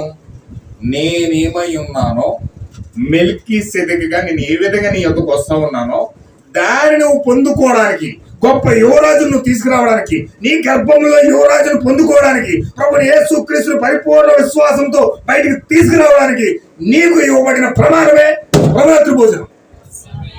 హల్లెలూయా. ఇప్పుడు ఈ ప్రభురాత్రి భోజనంలోనికి అవేద్యముగా ఎలా పడితే ప్రవేశించేసావనుకో, నీ ప్రమాణం కోల్పోయావనుకో, నీవు ఈ యువరాజును పొందుకుంటూ విఫలమైపోతావు. శారా పడిపోయినట్లుగా, మరియమ్మ పడిపోయినట్లుగా, ఆ యొక్క అవ్వ పడిపోయినట్లుగా నువ్వు పడిపోతావు. లోకంలో పడిపోతావు, పాపంలో పడిపోతావు, వ్యభిచారంలో పడిపోతావు, రకరకాల విధానంలో పడిపోతూనే ఉంటావు. క్షమించు ప్రభు అంటావు, మళ్ళీ పడిపోతావు, మళ్ళీ క్షమించు ప్రభు అంటావు. ఇంకా నీ జీవితం అంతా కూడా పడతలిక్తా ఉంటది, సముద్ర కేరకలాగా. దానికి విశ్రాంతి లేదు, నీకు విశ్రాంతి ఉండదు. కానీ ఎప్పుడైతే నిబంధన పట్టుకొని ప్రమాణం పట్టుకొని ఎప్పుడైతే నిలబడి దీని ప్రకారంగా నేను జీవిస్తానని ప్రమాణం చేసినప్పుడు, ఆ విధంగా నువ్వు జీవించినప్పుడు దేవుడు అత్యద్భుతంగా నేను దీవిస్తూ ఉంటాడు. హల్లెలూయా. ఇది భూమి కింద ఉన్న సమస్త గోత్రాలు కూడా ఈ నిబంధన కింద ఉన్నాయి. ఎలాంటి షరతులు విధించకుండానే దేవుడు అబ్రహాంతో నిబంధన చేశాడు. దేవుడు అబ్రహాంతో నీవు దీన్ని చేసినచో నేను నీకు దీన్ని తీస్తాను అని ఎన్నడూ అనలేదు. కానీ ఆయన దాన్ని నెరవేర్చడం చూసారా? ఆ నిబంధన మనము చేసినది కాదు, అది మన కొరకు ఆయన చేసింది, దేవుడు చేసింది. దానిని మనం ఎంత మాత్రము కూడా మెరుగుపరచలేము. గొప్ప దేవుడైన యెహోవా ఎదుట, ఆయన గొప్ప పరిశుద్ధత ఎదుట పాపులమైన మనము నిలిచి ఆ నిబంధన విషయమై ఏదైనా చేయగలమా చూడండి. దేవుడు చేసిన గొప్ప నిబంధన ముందు పాపులమైన మనం ఎదురుగుండా నిలిచి ఏమన్నా చేయగలుగుతామండి? దేవుడు చేసిన నిబంధనను ప్రభు అలా కాదు ప్రభు, నేను ఉండకపోతున్నాను, అలాగా ఇంకో విధంగా చేయి ప్రభువా, ఇంకో విధంగా మార్చు ప్రభువా అని మనం ఏమైనా అడగగలుగుతామండి? ఏమండి? దేవుడికి ఏమైనా సజెషన్ ఇవ్వగలుగుతామా మనం? అలా కాదు ప్రభు, ఇలా చేయి ప్రభు అని మనం చెప్పగలుగుతామా? ఒక మనిషి వల్ల అవుతుంది అది? చూడండి, గొప్ప దేవుడని యెహోవా ఎదుట, ఆయన గొప్ప పరిశుద్ధత ఎదుట పాపులమైన మనం నిలిచి ఆ నిబంధన విషయమే ఏదైనా చేయగలమా? చూడు, ఆయన మన కొరకు చేసిన దాని నిమిత్తం ఆయన ఎడల కృతజ్ఞత కలిగి మనము దానిని అంగీకరించడం తప్ప మరి చేసే కార్యం ఏది కూడా లేదు. ఓ, అది చాలా సులభమైన కార్యము, అవునా కాదా? ప్రవక్త అయితే అన్నాడు, మరి ఇది చాలా సులభమైన కార్యం. ఆయన చాలా సులభమైంది, ఎందుకంటే పరిశుద్ధాత్మ పట్టు జాగ్రత్తగా పొందుకొని నడిచాడు కాబట్టి. పరిశుద్ధాత్మ పొందుకోకపోతే మాత్రం చాలా కష్టం. అమ్మో, ఇలా చేయడం అంటే మా భక్తి మా వల్ల కాదు. ఏంటి, చెవులు తీసేలా, ముక్కులు తీసేలా, బయట వాళ్ళు చూస్తే ఏమంటారు? రకరకాలుగా మాట్లాడతారు, రకరకాలుగా అంటారు. అయ్యి బాబోయ్, ప్రతి ఆదివారం చర్చికి వెళ్ళిపోవాలా? ఏ కూటమో మానకూడదా? ప్రతిరోజు ప్రార్థన చేయాలా? ప్రతిరోజు వర్తమానం చదవాలా? ప్రతిరోజున నేనైతే వారానికి ఒకసారి తెస్తాను, వారానికి ఒకసారి చదువుతాను. మంచం ఎక్కేటప్పుడు ప్రార్థన చేస్తాను, మళ్ళీ మంచం దిగేటప్పుడు ప్రార్థన చేస్తాను, అంతే. ఇంకేం ఉండదు. ఇవన్నీ చేయాలంటే ఈ రూల్స్ అన్ని ఎవరు పాటిస్తారు? ఏంటి, టీవీ చూడకూడదా? ఏంటి, ఏ పెళ్ళికి వెళ్ళకూడదా? ఏంటి, అలా చేయకూడదు, ఇలా చేయకూడదా? అయిపో మా వాళ్ళకి అది భక్తి అని ఏం చేస్తారంటే ఏదో ఒక దాంట్లో రాజీ పడిపోయి ఎవరో తెలియకుండా సీక్రెట్కి వెళ్ళి వచ్చేస్తారు, ఎవరో తెలియకుండా సీక్రెట్లో చేసేస్తారు, ఎవరో తెలియకుండా చీకట్లో చేసేస్తారు, ఎవరో తెలియకుండా అన్ని రకరకాలుగా చేసుకుంటూ జీవితాన్ని ఆదాము కప్పుకున్నట్లుగా అంజూర పాకులతో కప్పేసుకుని మెల్లగా ముందుకెళ్ళిపోతారు. హల్లెలూయా. అయితే ఖచ్చితంగా దేవుని యొక్క పరిశుద్ధాత్మను బట్టి మనం భక్తి చేస్తే, దేవుని వాక్యాన్ని బట్టి నడవడం చాలా సులభం. చూడండి, దైవిక స్వస్థతలు మరి కొన్నిటిని విషయముల గురించిన ప్రత్యేక కార్యములు జరుగు సందర్భంలో వారు అదేదో ఎక్కడో సాధ్యం కాని దానిని సాధ్యం చేయడం ప్రయత్నిస్తున్నట్లుగా చూచుదురు. ప్రజల యొక్క సాధారణ ఆలోచనలతో నేను కూడా అనేక సార్లు ఏకీభవించు వానిగా ఉంటాను. అయితే దానిని నేను తప్పక అధిగమించడం చేయదు. యేసు ఈ విధంగా చెప్తాను, మీరు ఊహించగలరా? నేను ఈ కార్యము చేయటకు గాను నాలో విశ్వాసం ఉన్నదో లేదో ఒకసారి నేను పరీక్ష చేసుకోవాలి అని అనునా? లేదు, నేను కొంతసేపు ఉపవాసం ఉన్నచో ఆ కార్యమును చేయగల విశ్వాసం నేను పొందుకోగలను. అవును, చూడు, ఇప్పుడు ఈ కార్యమును చేయటకు సరి అయిన విశ్వాసము నేను పొందుకొని ఉన్నాను అని యేసు ఎన్నడూ తాను కలిగి ఉన్న విశ్వాసమును గురించిన స్పృహను కలిగి ఉన్నట్లుగా కూడా మనము చూడము. కేవలం ఆయన తన నోటితో పలకగా అది నెరవేరెను, అది జరిగెను. హల్లెలూయా. యేసుక్రీస్తు దగ్గర దెయ్యాన్నట్టుకు వచ్చి దీన్ని ఇలా ఎల్లగొట్టని ప్రజలు బతిమాలుతున్నప్పుడు ఉండు కంగారు పడి నేను ఉపవాస ప్రార్థన చేసి వస్తాను అని వెళ్ళలేదని. హల్లెలూయా.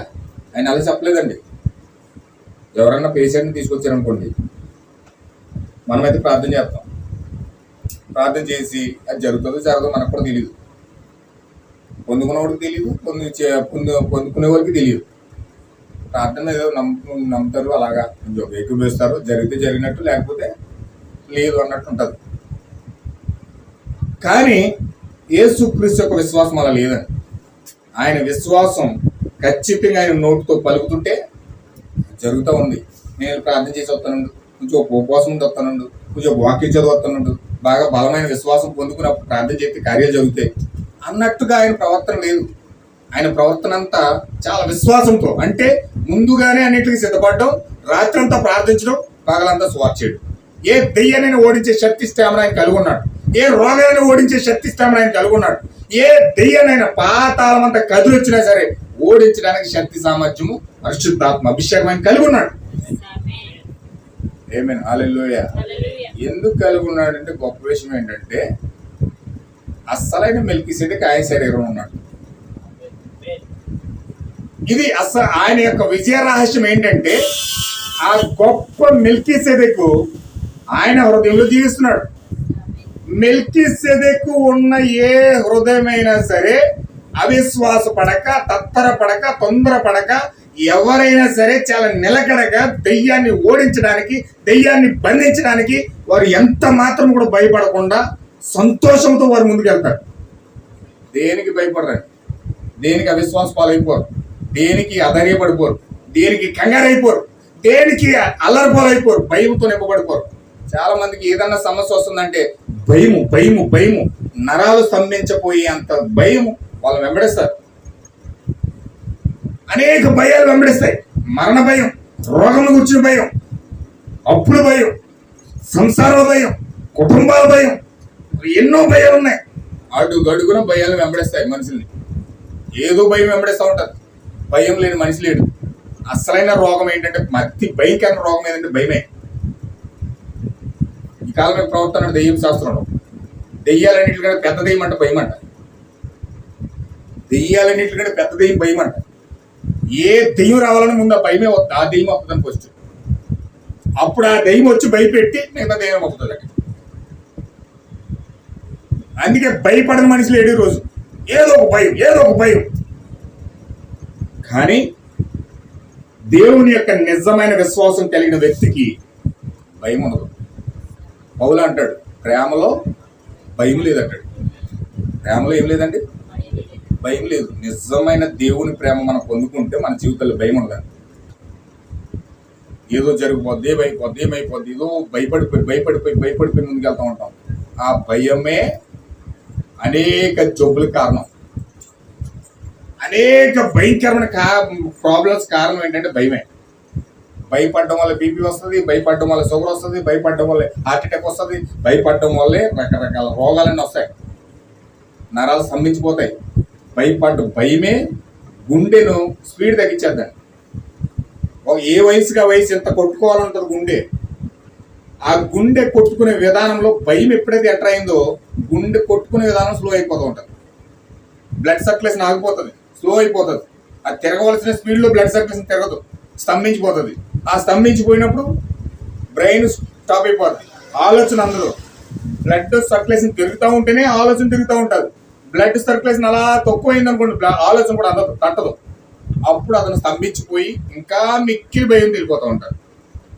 అంటే సమస్త ప్రాబ్లమ్స్ కారణం భయం. కానీ నిజమైన విశ్వాసము మెల్కీసెదెకును పొందుకున్న వ్యక్తులకి భయం ఉండదండి. భయం ఉండదండి. పౌలు అట్టుకొల్లి తలకెట్టేసి నరికండి అంటున్నాడు. జనసమూహంలో తలక పెట్టేసి అక్కడ నరికేస్తాక సిద్ధంగా పెడితే నరికండి అన్నాడు. ఎందుకు నరికేమన్నాడంటే మరణం కూర్చొని భయం పోయింది. పౌలుకి మరణం కూర్చొని భయం పోయింది. ఏమన్నాడు తెలియదు, మరణంతో మాట్లాడుతున్నాడు. మరణమా నీ ముళ్ళు ఎక్కడ? పాతాళమా నీ విజయం ఎక్కడ? నా ప్రభు నీ ముళ్ళు ఎరగొట్టేశాడు, నీ సమాధిని బద్దలు కొట్టేశాడు. ఆయన మృత్యుంచాడే సమాధిని బద్దలు పైకి వచ్చేసాడు. ఇంక నీ విజయం ఏది? నీ ముళ్ళు ఏది? అందరినీ తేనెటీగలాగా వెళ్ళి ఒక గుచ్చేసి చంపేస్తున్నావు. కానీ దాని ముళ్ళు ఎరగొట్టేశాడు దేవుడు. ఏది నీ ముళ్ళు? మరణానికి ఎదురు చూస్తున్నాడు. నరికేయి, నేను చావట్లేదు, అదిగో నా యొక్క అసలైన శరీరం నా మెల్కీసెదెకు అక్కడ ఎదురు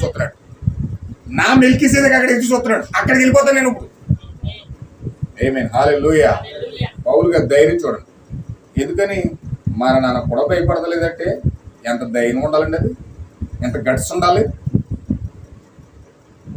అది ఎలా ఉండాలంటే మీరు మీ ఇండ్ల వద్ద ఉండి ఇక్కడికి వచ్చినంత సాధారణంగా అది ఉండవాలి. కూటం నుండి మీరు ఏదో ఒక సమయంలో తిరిగి వెళ్ళవలసి ఉంటుంది, అవును కదా? కానీ మీరు మీ భార్యతో లేక మీ ప్రియమైన వారితో ఇలా చెప్పుదురు, నేను మధ్యాహ్నం ఖచ్చితంగా పలానా టైంలో కల్లా వచ్చేస్తాను చెప్తారు, అవునా? అది మీరు ఎలా సాధ్యమవునని చెప్పుదురు.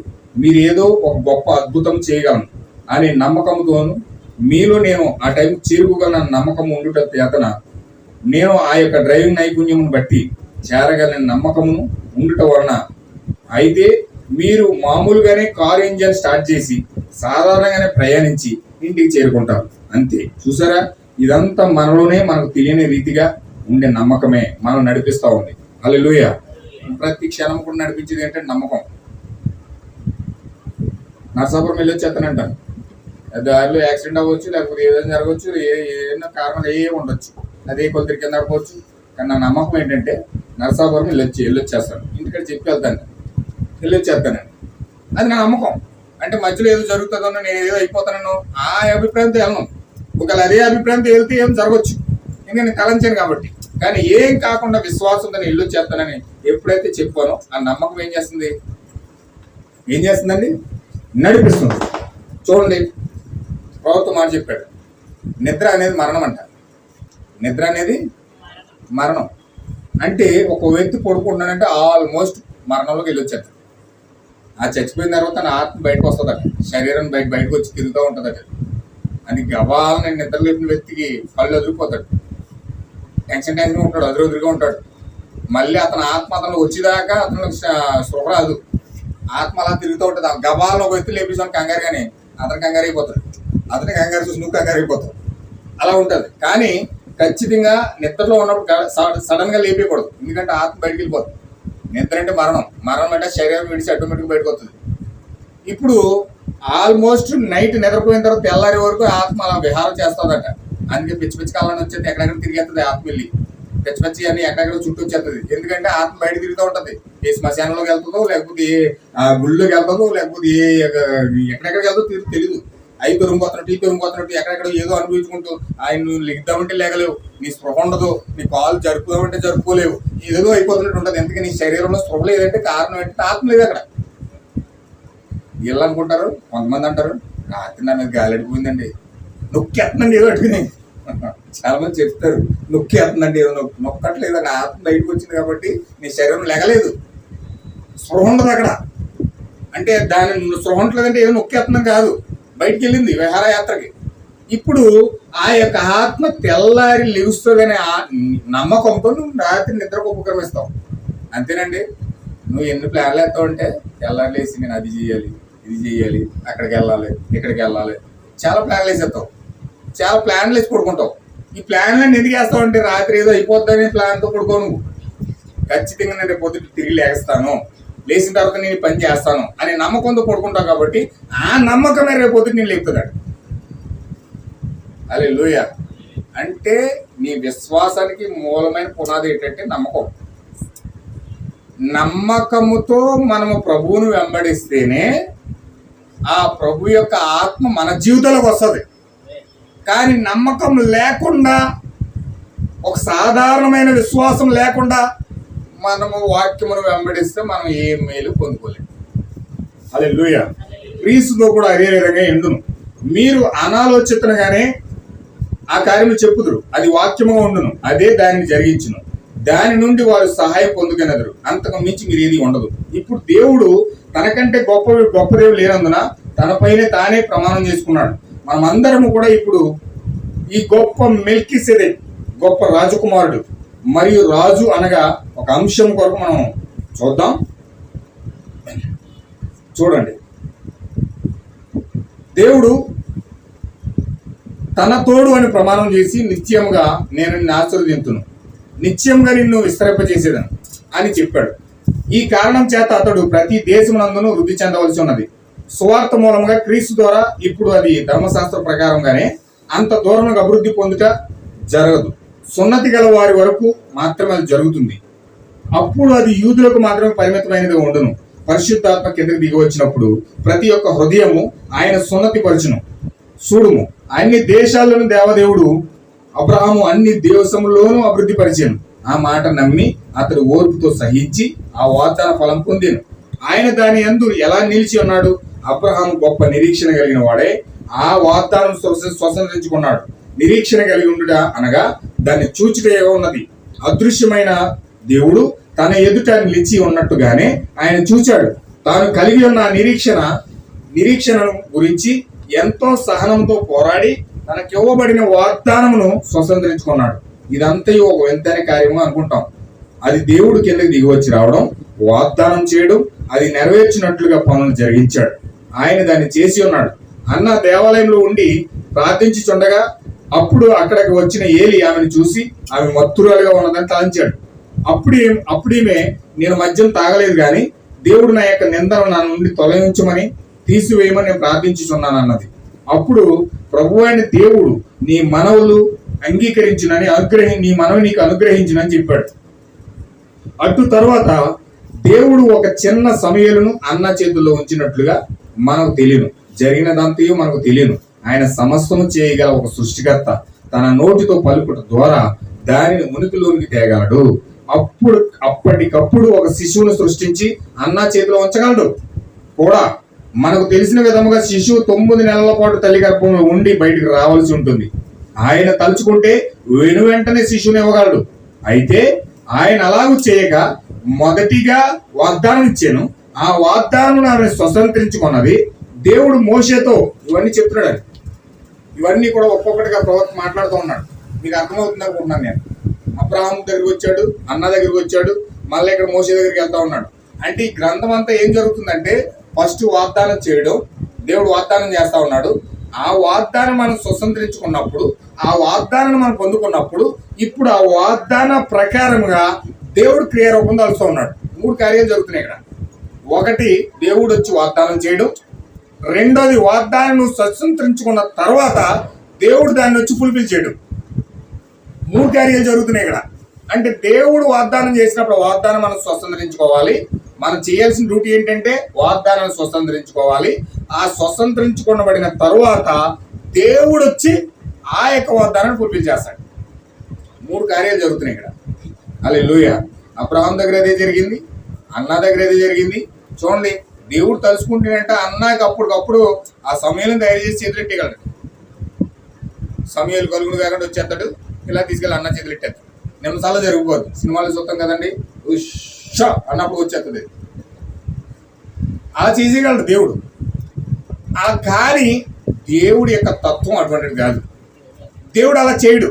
ఆయన వాగ్దానం చేస్తే ఆ వాగ్దాన ఫలమును మనం పొందుకొని 9 నెలల పాటు ఆమె మోస్తే అప్పుడు దేవుడు ఆ యొక్క సంతానాన్ని బయటకు తీసుకొస్తా ఉన్నాడు. ఆమేన్, హల్లెలూయా. అంటే దేవుడు ఏది ఈజీగా చేయడం అనమాట. ఏదో 3 గంటలు కూర్చుని చర్చిలో వాక్యం అన్నంత మాత్రాన మనకి ఏ మేలు జరగదు. ఏదో ప్రార్థనకి వెళ్ళినంత మాత్రాన, ఓ పాట పాడినంత మాత్రాన, ఉపవాసం ఉన్నంత మాత్రాన దేవుడు ఏది చేయడు. అంటే మన జీవితంలో ఖచ్చితంగా దేవుడు ఏ వాగ్దానం చేశాడో ఆ వాగ్దానాన్ని గుర్తించి ఆ వాగ్దానాన్ని పొందుకోవడమే మనం చేయాల్సిన డ్యూటీ. ఇప్పుడు ఆ వాగ్దానం మనం పొందుకుంటేనే దేవుడు చేయాల్సిన కార్యం దేవుడు చేస్తాడు. నువ్వు ఎన్ని చేసినా వ్యర్థమే. దేవుడు వాగ్దానం చేసిన దాన్ని నువ్వు గుర్తించి పొందుకోవడమే నీ లక్ష్యం. ఏం వాగ్దానం చేశాడు, ఇప్పుడు దేవుని యొక్క వాగ్దానం ఏమిటి అని మనం చూడాలి. అందుకే ఫస్ట్ స్టార్టింగ్ లో ప్రవర్తనాడు. అసలు మనం క్రైస్తవంలోకి ఎందుకు వచ్చాం, అసలు దేవుడు ఏ వాగ్దానం చేశాడు, దేవుడు నీ పట్ల ఏ ప్రణాళిక కలిగి ఉన్నాడు, దాన్ని నువ్వు చూసినప్పుడు మాత్రమే దేవుడి దగ్గరికి నువ్వు ఏదైనా పొందుకోగలుగుతావు. వెళ్ళడం రావడం వల్ల ఏం ఉపయోగం లేదు. అందరూ వెళ్తారు, ఆదివారం అంటే చర్చికి వెళ్ళాలి, ఆదివారం సెలవు రోజు, దేవుడు ఆదివారం నియమించాడు కూడా చర్చికి వెళ్తాం, నెక్స్ట్ వచ్చేస్తాం, నెక్స్ట్ మన పనిలో మనం నిమగ్నం అయిపోతాం. కాదు, దేవుడు ఏం వాగ్దానం చేశాడు, ఏ ప్రమాణం చేశాడు, అసలు ఏ ప్రణాళిక మన కోసం రచించాడు, దేనిని మనకి ఇవ్వడానికి సిద్ధపడతా ఉన్నాడు అని మనం చూస్తే దానిని పొందుకోవడానికి మనం ఆరాటపడతాం. హల్లెలూయా. ఇప్పుడు ఈ యొక్క కొదువ అన్నకు పెట్టాడు దేవుడు. అన్నకి ఏం పెట్టాడు, గొడ్రాలను చేసేసాడు. ఇప్పుడు ఆమె కుమారుడు కావాలి. ఆ కుమారుడు కోసం వెళ్ళి ప్రార్థన చేస్తుంది, మొరపెడుతుంది, మూలుగుతుంది. ఆ మూలుగుతుంటే ఏలి అన్నాడు నువ్వు తాగి దొలుతున్నావు. ఇక్కడ ఇది తాగి దొల్లే ప్లేస్ కాదు, ఇది పరిశుద్ధమైన స్థలం. నువ్వెందుకు ఇలా దీన్ని అపవిత్రం చేస్తున్నావు అన్నాడు. ఏలినవాడా, నేను దీన్ని అపవిత్రం చేయట్లే, నేను తాగి రాలేదు, నేను నాకు దేవుడు కుమారుడు దయచేయాలని నా యొక్క మూలుగును దేవుడు వినిపిస్తున్నాను అని ఎప్పుడైతే అన్నదో అప్పుడు ఏలి అన్నాడు, ముందే కోపపడ్డాడు, చిరాకు పడ్డాడు, కోపంగా మాట్లాడాడు. అదే ఏలి ఇప్పుడు అన్నాడు, నీవు వాగ్దానం చేసిన దానిని స్వతంత్రించుకొందువుగాక అన్నాడు. ఆ మాటలో నుంచే వాగ్దానం అంట అన్న గర్భంలో వెళ్ళిపోయింది. దేవుడి యొక్క జీవము ఆ మాటలో నుంచే దేవుడు మాట్లాడాడు. ఎప్పుడైతే మాట్లాడాడో ఆ మాట ద్వారా అన్నలోనికి జీవం వెళ్ళిపోయింది. హల్లెలూయా. అంటే నీకు జీవం ఎప్పుడు వస్తుంది? ఎప్పుడైతే సేవకుడు మాట్లాడుతూ ఉన్నాడో, ఎప్పుడైతే నిజమైన సేవకుడు, పరిశుద్ధాత్మ కలిగిన సేవకుడు నిలబడి అభిషేకంతో నీతో మాట్లాడుతున్నాడో 100% ఆమేన్ అని చెప్పి నువ్వు దాన్ని ఎప్పుడైతే పరిపూర్ణంగా ఒప్పుకుంటున్నావో అప్పుడు నీ జీవితంలో పరిశుద్ధాత్మ వస్తా ఉంది. హల్లెలూయా. వాగ్దాన వాక్యం వస్తా ఉంది, వాగ్దాన ఫలం వస్తా ఉంది. ఇప్పుడు దాన్ని నీవు మొయ్యాలి, వాగ్దాన ఫలాన్ని మొయ్యాలి. వాగ్దాన ఫలాన్ని ఎప్పుడైతే నువ్వు మోయడానికి సిద్ధపడ్డావో వాగ్దాన ఫలం ఇదే నీ గర్భంలో ఎదుగుతున్నా కొలది నీకు శ్రమలు వస్తాయి, ఒత్తిళ్ళు వస్తాయి, టెన్షన్ వస్తుంది, బాడీలో మొత్తం అన్ని కదలికలు జరుగుతూ ఉంటాయి, ఆ మొత్తం అన్ని కణాలన్నీ హార్మోన్స్ అన్ని తిరుగుతూ ఉంటాయి. రకరకాల విధానాలుగా నువ్వు ఎన్నో రకాలుగా నీ బాడీ మార్పు చెందుతూ ఉంటావు ఆ 9 నెలలు కూడా. ఎందుకంటే బిడ్డ ఎదుగుతూ ఉంది, లోపల బిడ్డ ఎదుగుతూ ఉంది. ఈ బిడ్డ ఎప్పుడైతే ఎదుగుతూ ఉందో లోపల ప్రతి భాగము కూడా కదులుతూ ఉంటది. దాని బాధను భరించలేనంత నొప్పులుగా భరిస్తూ ఉంటావు. నువ్వు ఇంకా అంతకంటకి సాధువు జీవుగా ఎంత గయ్యాలైనా సరే ప్రెగ్నెంట్ తో ఉన్న స్త్రీ అంట సాధువైన స్త్రీగా మారిపోద్దట. ఎంత గయ్యాలైనా సరే ఆ టైంలో చాలా సాధువుగా మారిపోద్దట. ఎందుకంటే లోపల ఉన్న పరిస్థితి అది. లోపల ఉన్న మొత్తం భాగాలన్నిటిలో కూడా, మొత్తం ప్రతి కణంలో కూడా, ప్రతి యొక్క భాగంలో కూడా నీ రక్త ప్రవాహం జరుగుతూనే ఉంటుంది. హల్లెలూయా. ఎప్పుడు శిశువు ఉన్నప్పుడు, శిశువు లేకపోతే వాళ్ళని ఇష్టమైనట్టు ఉంటారులేండి. ప్రెగ్నెంట్ లో లేని వాళ్ళు ఏదైనా తినొచ్చు, ఏదైనా తాగొచ్చు, ఎక్కడికైనా వెళ్ళిపోవచ్చు, రకరకాలుగా జీవిస్తారు, వాళ్ళ ఇష్టం. కానీ ప్రెగ్నెంట్ ఉన్న వాళ్ళు మాత్రం చాలా జాగ్రత్త ఉంటారు. వాళ్ళు పరిగెట్టలేరు, వాళ్ళు గర్భమని నడిచి వెళ్ళిపోలేరు. వాళ్ళు ఆచి తూచి అడుగేస్తూ ఉంటారు, అడుగేస్తూ ఉంటారు. వాళ్ళు చాలా జాగ్రత్తగా సాధువుగా నడుస్తూ ఉంటారు. ఆ ప్రెగ్నెంట్ తో ఉన్న వాళ్ళ ముఖం చూడండి, వాళ్ళ ముఖం వెళ్ళినప్పుడు కూడా తేజోవంతంగా కనబడుతూ ఉంటుంది. వాళ్ళ అద్భుతమైన దూత యొక్క ప్రసన్నత అనుభవిస్తూ ఉంటారట. అంటే గర్భంతో ఉన్నదంటే ఒక దూత ఆమె చుట్టూ తిరుగుతూ ఉంటదట. అంటే ఆత్మ సంబంధమైన శరీరము ఆమె చుట్టూ తిరుగుతూ ఉంటదట బయటకు వచ్చేదాకా. ఆమె ఎప్పుడైతే ప్రెగ్నెంట్ అని డిక్లేర్ అయిందో ఆమె డెలివరీ అయ్యే వరకు కూడా ఆమె చుట్టూ దూత తిరుగుతుందండి. వాళ్ళు ఏ మతంలో ఉన్నా, ఏ కులంలో అయినా, ఎక్కడున్నా సరే, మతంతో సంబంధం లేదు, కులంతో సంబంధం లేదు, ప్రతి ఒక్కరి చుట్టూ ఆ దూత తిరుగుతూ ఉంటుంది. ఎందుకంటే దూత రాకుండా ఇతను జీవి బయటకు వచ్చి ప్రాణంతో బయటపడలేడు. హల్లెలూయా. ఇప్పుడు ఖచ్చితంగా ఈ యొక్క కారణాలన్నీ కూడా ఒక నిజమైన వాక్యాన్ని మోస్తున్న వధువు తెలుస్తుంది. వాక్యాన్ని యేసుక్రీస్తు మోస్తున్న వధువు తెలుస్తుంది. ఇప్పుడు దేవుడు మోషేతో మాట్లాడుతూ అబ్రహాంతో చేసిన వాగ్దాన ప్రకారంగా ఆ వాగ్దాన భూమిని ఇచ్చి ఉన్నాం. ఆ దేశం అంతా ఫిలిష్తీయులు మొదలగు వారితో నిండి ఉన్నది, వారి యుద్ధశూరులు, అదంతయు మీరే అని ఆయన చెప్పాను. వారి కాక అమోరీలు, కెవీలు, జెబూలీలు, ఫిలిష్తీయులు, పాలస్తీన్లోని ప్రతి దానిని అప్పగిస్తున్నాను. అది మీరే, మీరు వెళ్ళి దాన్ని స్వతంత్రించుకోండి అని చెప్పాను. ఓ ప్రజలను దాని మీద చూచేదని నమ్ముచున్నాను. మనలో విశ్వాసం కలుగుటకు సంబంధం కలిగి ఉన్న ఒక దానిని మీకు చూపించవాలని నేను కోరుతున్నాను. అనేక మంది ప్రజలు నేను చూసినప్పుడు వారికి విశ్వాసం కలిగి ఉన్నారు. వారికి తెలిసిన దాన్ని చెప్పిన విశ్వాసం ఏర్పాటు చేసుకుని దానిని బట్టి వారు తమ పనిని ప్రారంభిస్తున్నారు. మనుషులు అంటే వారికి తెలుసున్న విశ్వాసాన్ని కొంత ఏర్పాటు చేసుకుని దానిని బట్టి వాళ్ళ పనిని చేసుకోవడానికి వెళ్ళిపోతున్నారంట. ఇంక ఇది విశ్వాసం, ఇది నా విశ్వాసం, ఇది నీ విశ్వాసం అని మెల్లగా చెప్పుకుంటూ వెళ్ళిపోతున్నారు. కానీ మనుషుల యొక్క విశ్వాసాలని, వాళ్ళ నిజమైన విశ్వాసాన్ని తీసుకోవట్లేదట. హల్లెలూయా. నేను లాస్ట్కి వచ్చేస్తానండి, టైం అయిపోతుంది. దేవుని చెప్పిన మధ్య మరలా చెప్తాను దీన్ని. పరిశుద్ధాత్మ కూడా ఆ విధంగానే పనిచేయను. ఆ యొక్క దేవుని వాగ్దానాల విషయంలో పరిశుద్ధాత్మను దాని యొక్క విషయంలో పనిచేయని వాళ్ళు, పరిశుద్ధాత్మ దాని యొక్క మార్గంలోనికి మనం వెళ్ళకూడదు. మన యొక్క సందేహాలను దానికి కలపకూడదు. మనం కేవలం దేవుని వాగ్దానం పైన నిలిచి ఉండి పరిశుద్ధాత్మను స్వేచ్ఛగా పనిచేయని వాళ్ళు. దేవుడు చెప్పిన దాన్ని పరిశుద్ధాత్మ ఖచ్చితంగా అలాగునే చేసి దాన్ని ముగిస్తుంది. హల్లెలూయా. ఏం చేస్తుందంటే పరిశుద్ధాత్మ దేవుడు ఏదైతే చెప్పాడో దాన్నే చేయనిస్తుందట, దాన్నే ముగిస్తుందట, దాన్నే చేయటట్టుగా ప్రేరేపిస్తుందట. అయితే పరిశుద్ధాత్మ మన సలహాలు ఇస్తే మాత్రం ఇలా చేయను ప్రభువా, నేను ఎలాగే చేస్తాను, నా విశ్వాసం ప్రకారం చేస్తానంటే పరిశుద్ధాత్మ నేను విడిచిపెట్టి వెళ్ళిపోద్దట. అబ్రహాం యొక్క వయసు 100 సంవత్సరాలు ఉన్నప్పుడు ఆ దేవుడు అతని సర్వశక్తి గల దేవునిగా దర్శించాడు. సర్వశక్తి గల దేవుడు అనే మాటకు హెబ్రీ భాషలో ఎల్ షద్దాయ్, రోముల భాగం కలిగిన వాడు. అప్పటికి అబ్రహాము వృద్ధుడై శక్తి లేక బలహీనుడిగా ఉన్నాడు. సర్వశక్తి గల ఎల్ షద్దాయ్, శక్తినిచ్చేవాడుగా ఇప్పుడు అబ్రహాములో దేవుని యొక్క వాగ్దానం నెరవేరుతున్నది. దేవుడు ఆ సమయంలో ఒక శిశువును పాలిచ్చు తల్లిగా ఉన్నాడు. తల్లిగా తన బిడ్డను పాలన ఇచ్చుట ద్వారా బలమునిచ్చేవాడుగా ఉన్నాడు. హల్లెలూయా. మీకు తెలుసు ఈరోజు మాతృదినోత్సవం. నిజమైన తల్లి యొక్క భాగము, ఆ యొక్క నిజమైన తల్లి అంటే ఏంటో పూర్తిగా చూపించడానికి దేవుడు ఆ తల్లి యొక్క భాగాన్ని పూర్తిగా వివరిస్తూ ఉన్నాడు. మన ప్రభువుని యేసుక్రీస్తే నిజమైన తల్లిగా ఉన్నాడు. ఆయన ఎలిషడ్డైగా ఉన్నాడు. ఎలిషడ్డై అంటే స్త్రీ, అంటే తల్లి దేవుడు అని అర్థం. ఆ తల్లి దేవుడు, మన యొక్క తల్లి దేవుడు ఆయన ఎంతగా ప్రేమించాడంటే తన పిల్లల్ని, ఆయన ఒక ఉదాహరణ తీసుకున్నాడు. ప్రవక్త దగ్గరికి అపోజం వచ్చిందని. ఒక అపోజం వచ్చి అడవి నక్కల చేత గాయపరచబడిపోయింది. అది చాలా భయంకరంగా ఉంది, చాలా రక్తం అంతా కారిపోతా ఉంది, ఒళ్ళంతా రక్తం అయిపోయింది. ఇంక చచ్చిపోయే స్థితిలో వెళ్ళిపోయినప్పుడు దేవుడు పరిశుద్ధాత్మ ద్వారా ఆమెకు ఆ యొక్క అపోజంకు మాట చెప్పాడు, వీళ్ళు నా ప్రవక్త దగ్గరికి వెళ్ళి ప్రార్థన చేస్తాడు, నువ్వు స్వస్థపరచబడతావని. ఆమె వెళ్ళిపోయి ఆ యొక్క అపోజం వెళ్ళిపోయి ప్రవక్త ఇంటి ముందు కూర్చోంది. రక్తంతో పడి ఉంది. రక్తంతో పడిపోయి ఏడుస్తూ కన్నీరు కారుతూ ఉంది, చచ్చిపోయే స్థితిలో ఉంది. ప్రవక్త వచ్చి ప్రార్థన చేస్తే బాగుండు, దేవుడు చెప్పాడు ప్రార్థన చేస్తే స్వస్థపరచబడతానని ఎదురు చూస్తూ ఉంది. ఆ రక్తం కారుతూ ఉంటే ఆ రక్తంతో పాటు ఆ చిన్న పిల్లల దాని చుట్టూ చేరి ఆ రక్తంతో కూడిన పాలను తాగుతూ ఉన్నాయి.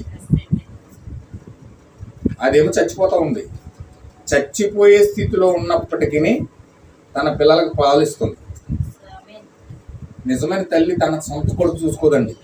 బిడ్డల కొడుకు నిండితే చాలు అనుకుంటుంది, బిడ్డలు బాగుంటే చాలు పోదంట అనుకుంటుంది, బిడ్డల క్షేమాన్ని కోరుకుంటుంది, బిడ్డల యొక్క సంతోషాన్ని కోరుకుంటుంది, బిడ్డల యొక్క అభివృద్ధిని కోరుకుంటారు, బిడ్డల యొక్క ఆశీర్వాదాన్ని కోరుకుంటారు, బిడ్డల యొక్క నిజమైన జీవితాన్ని కోరుకుంటారు.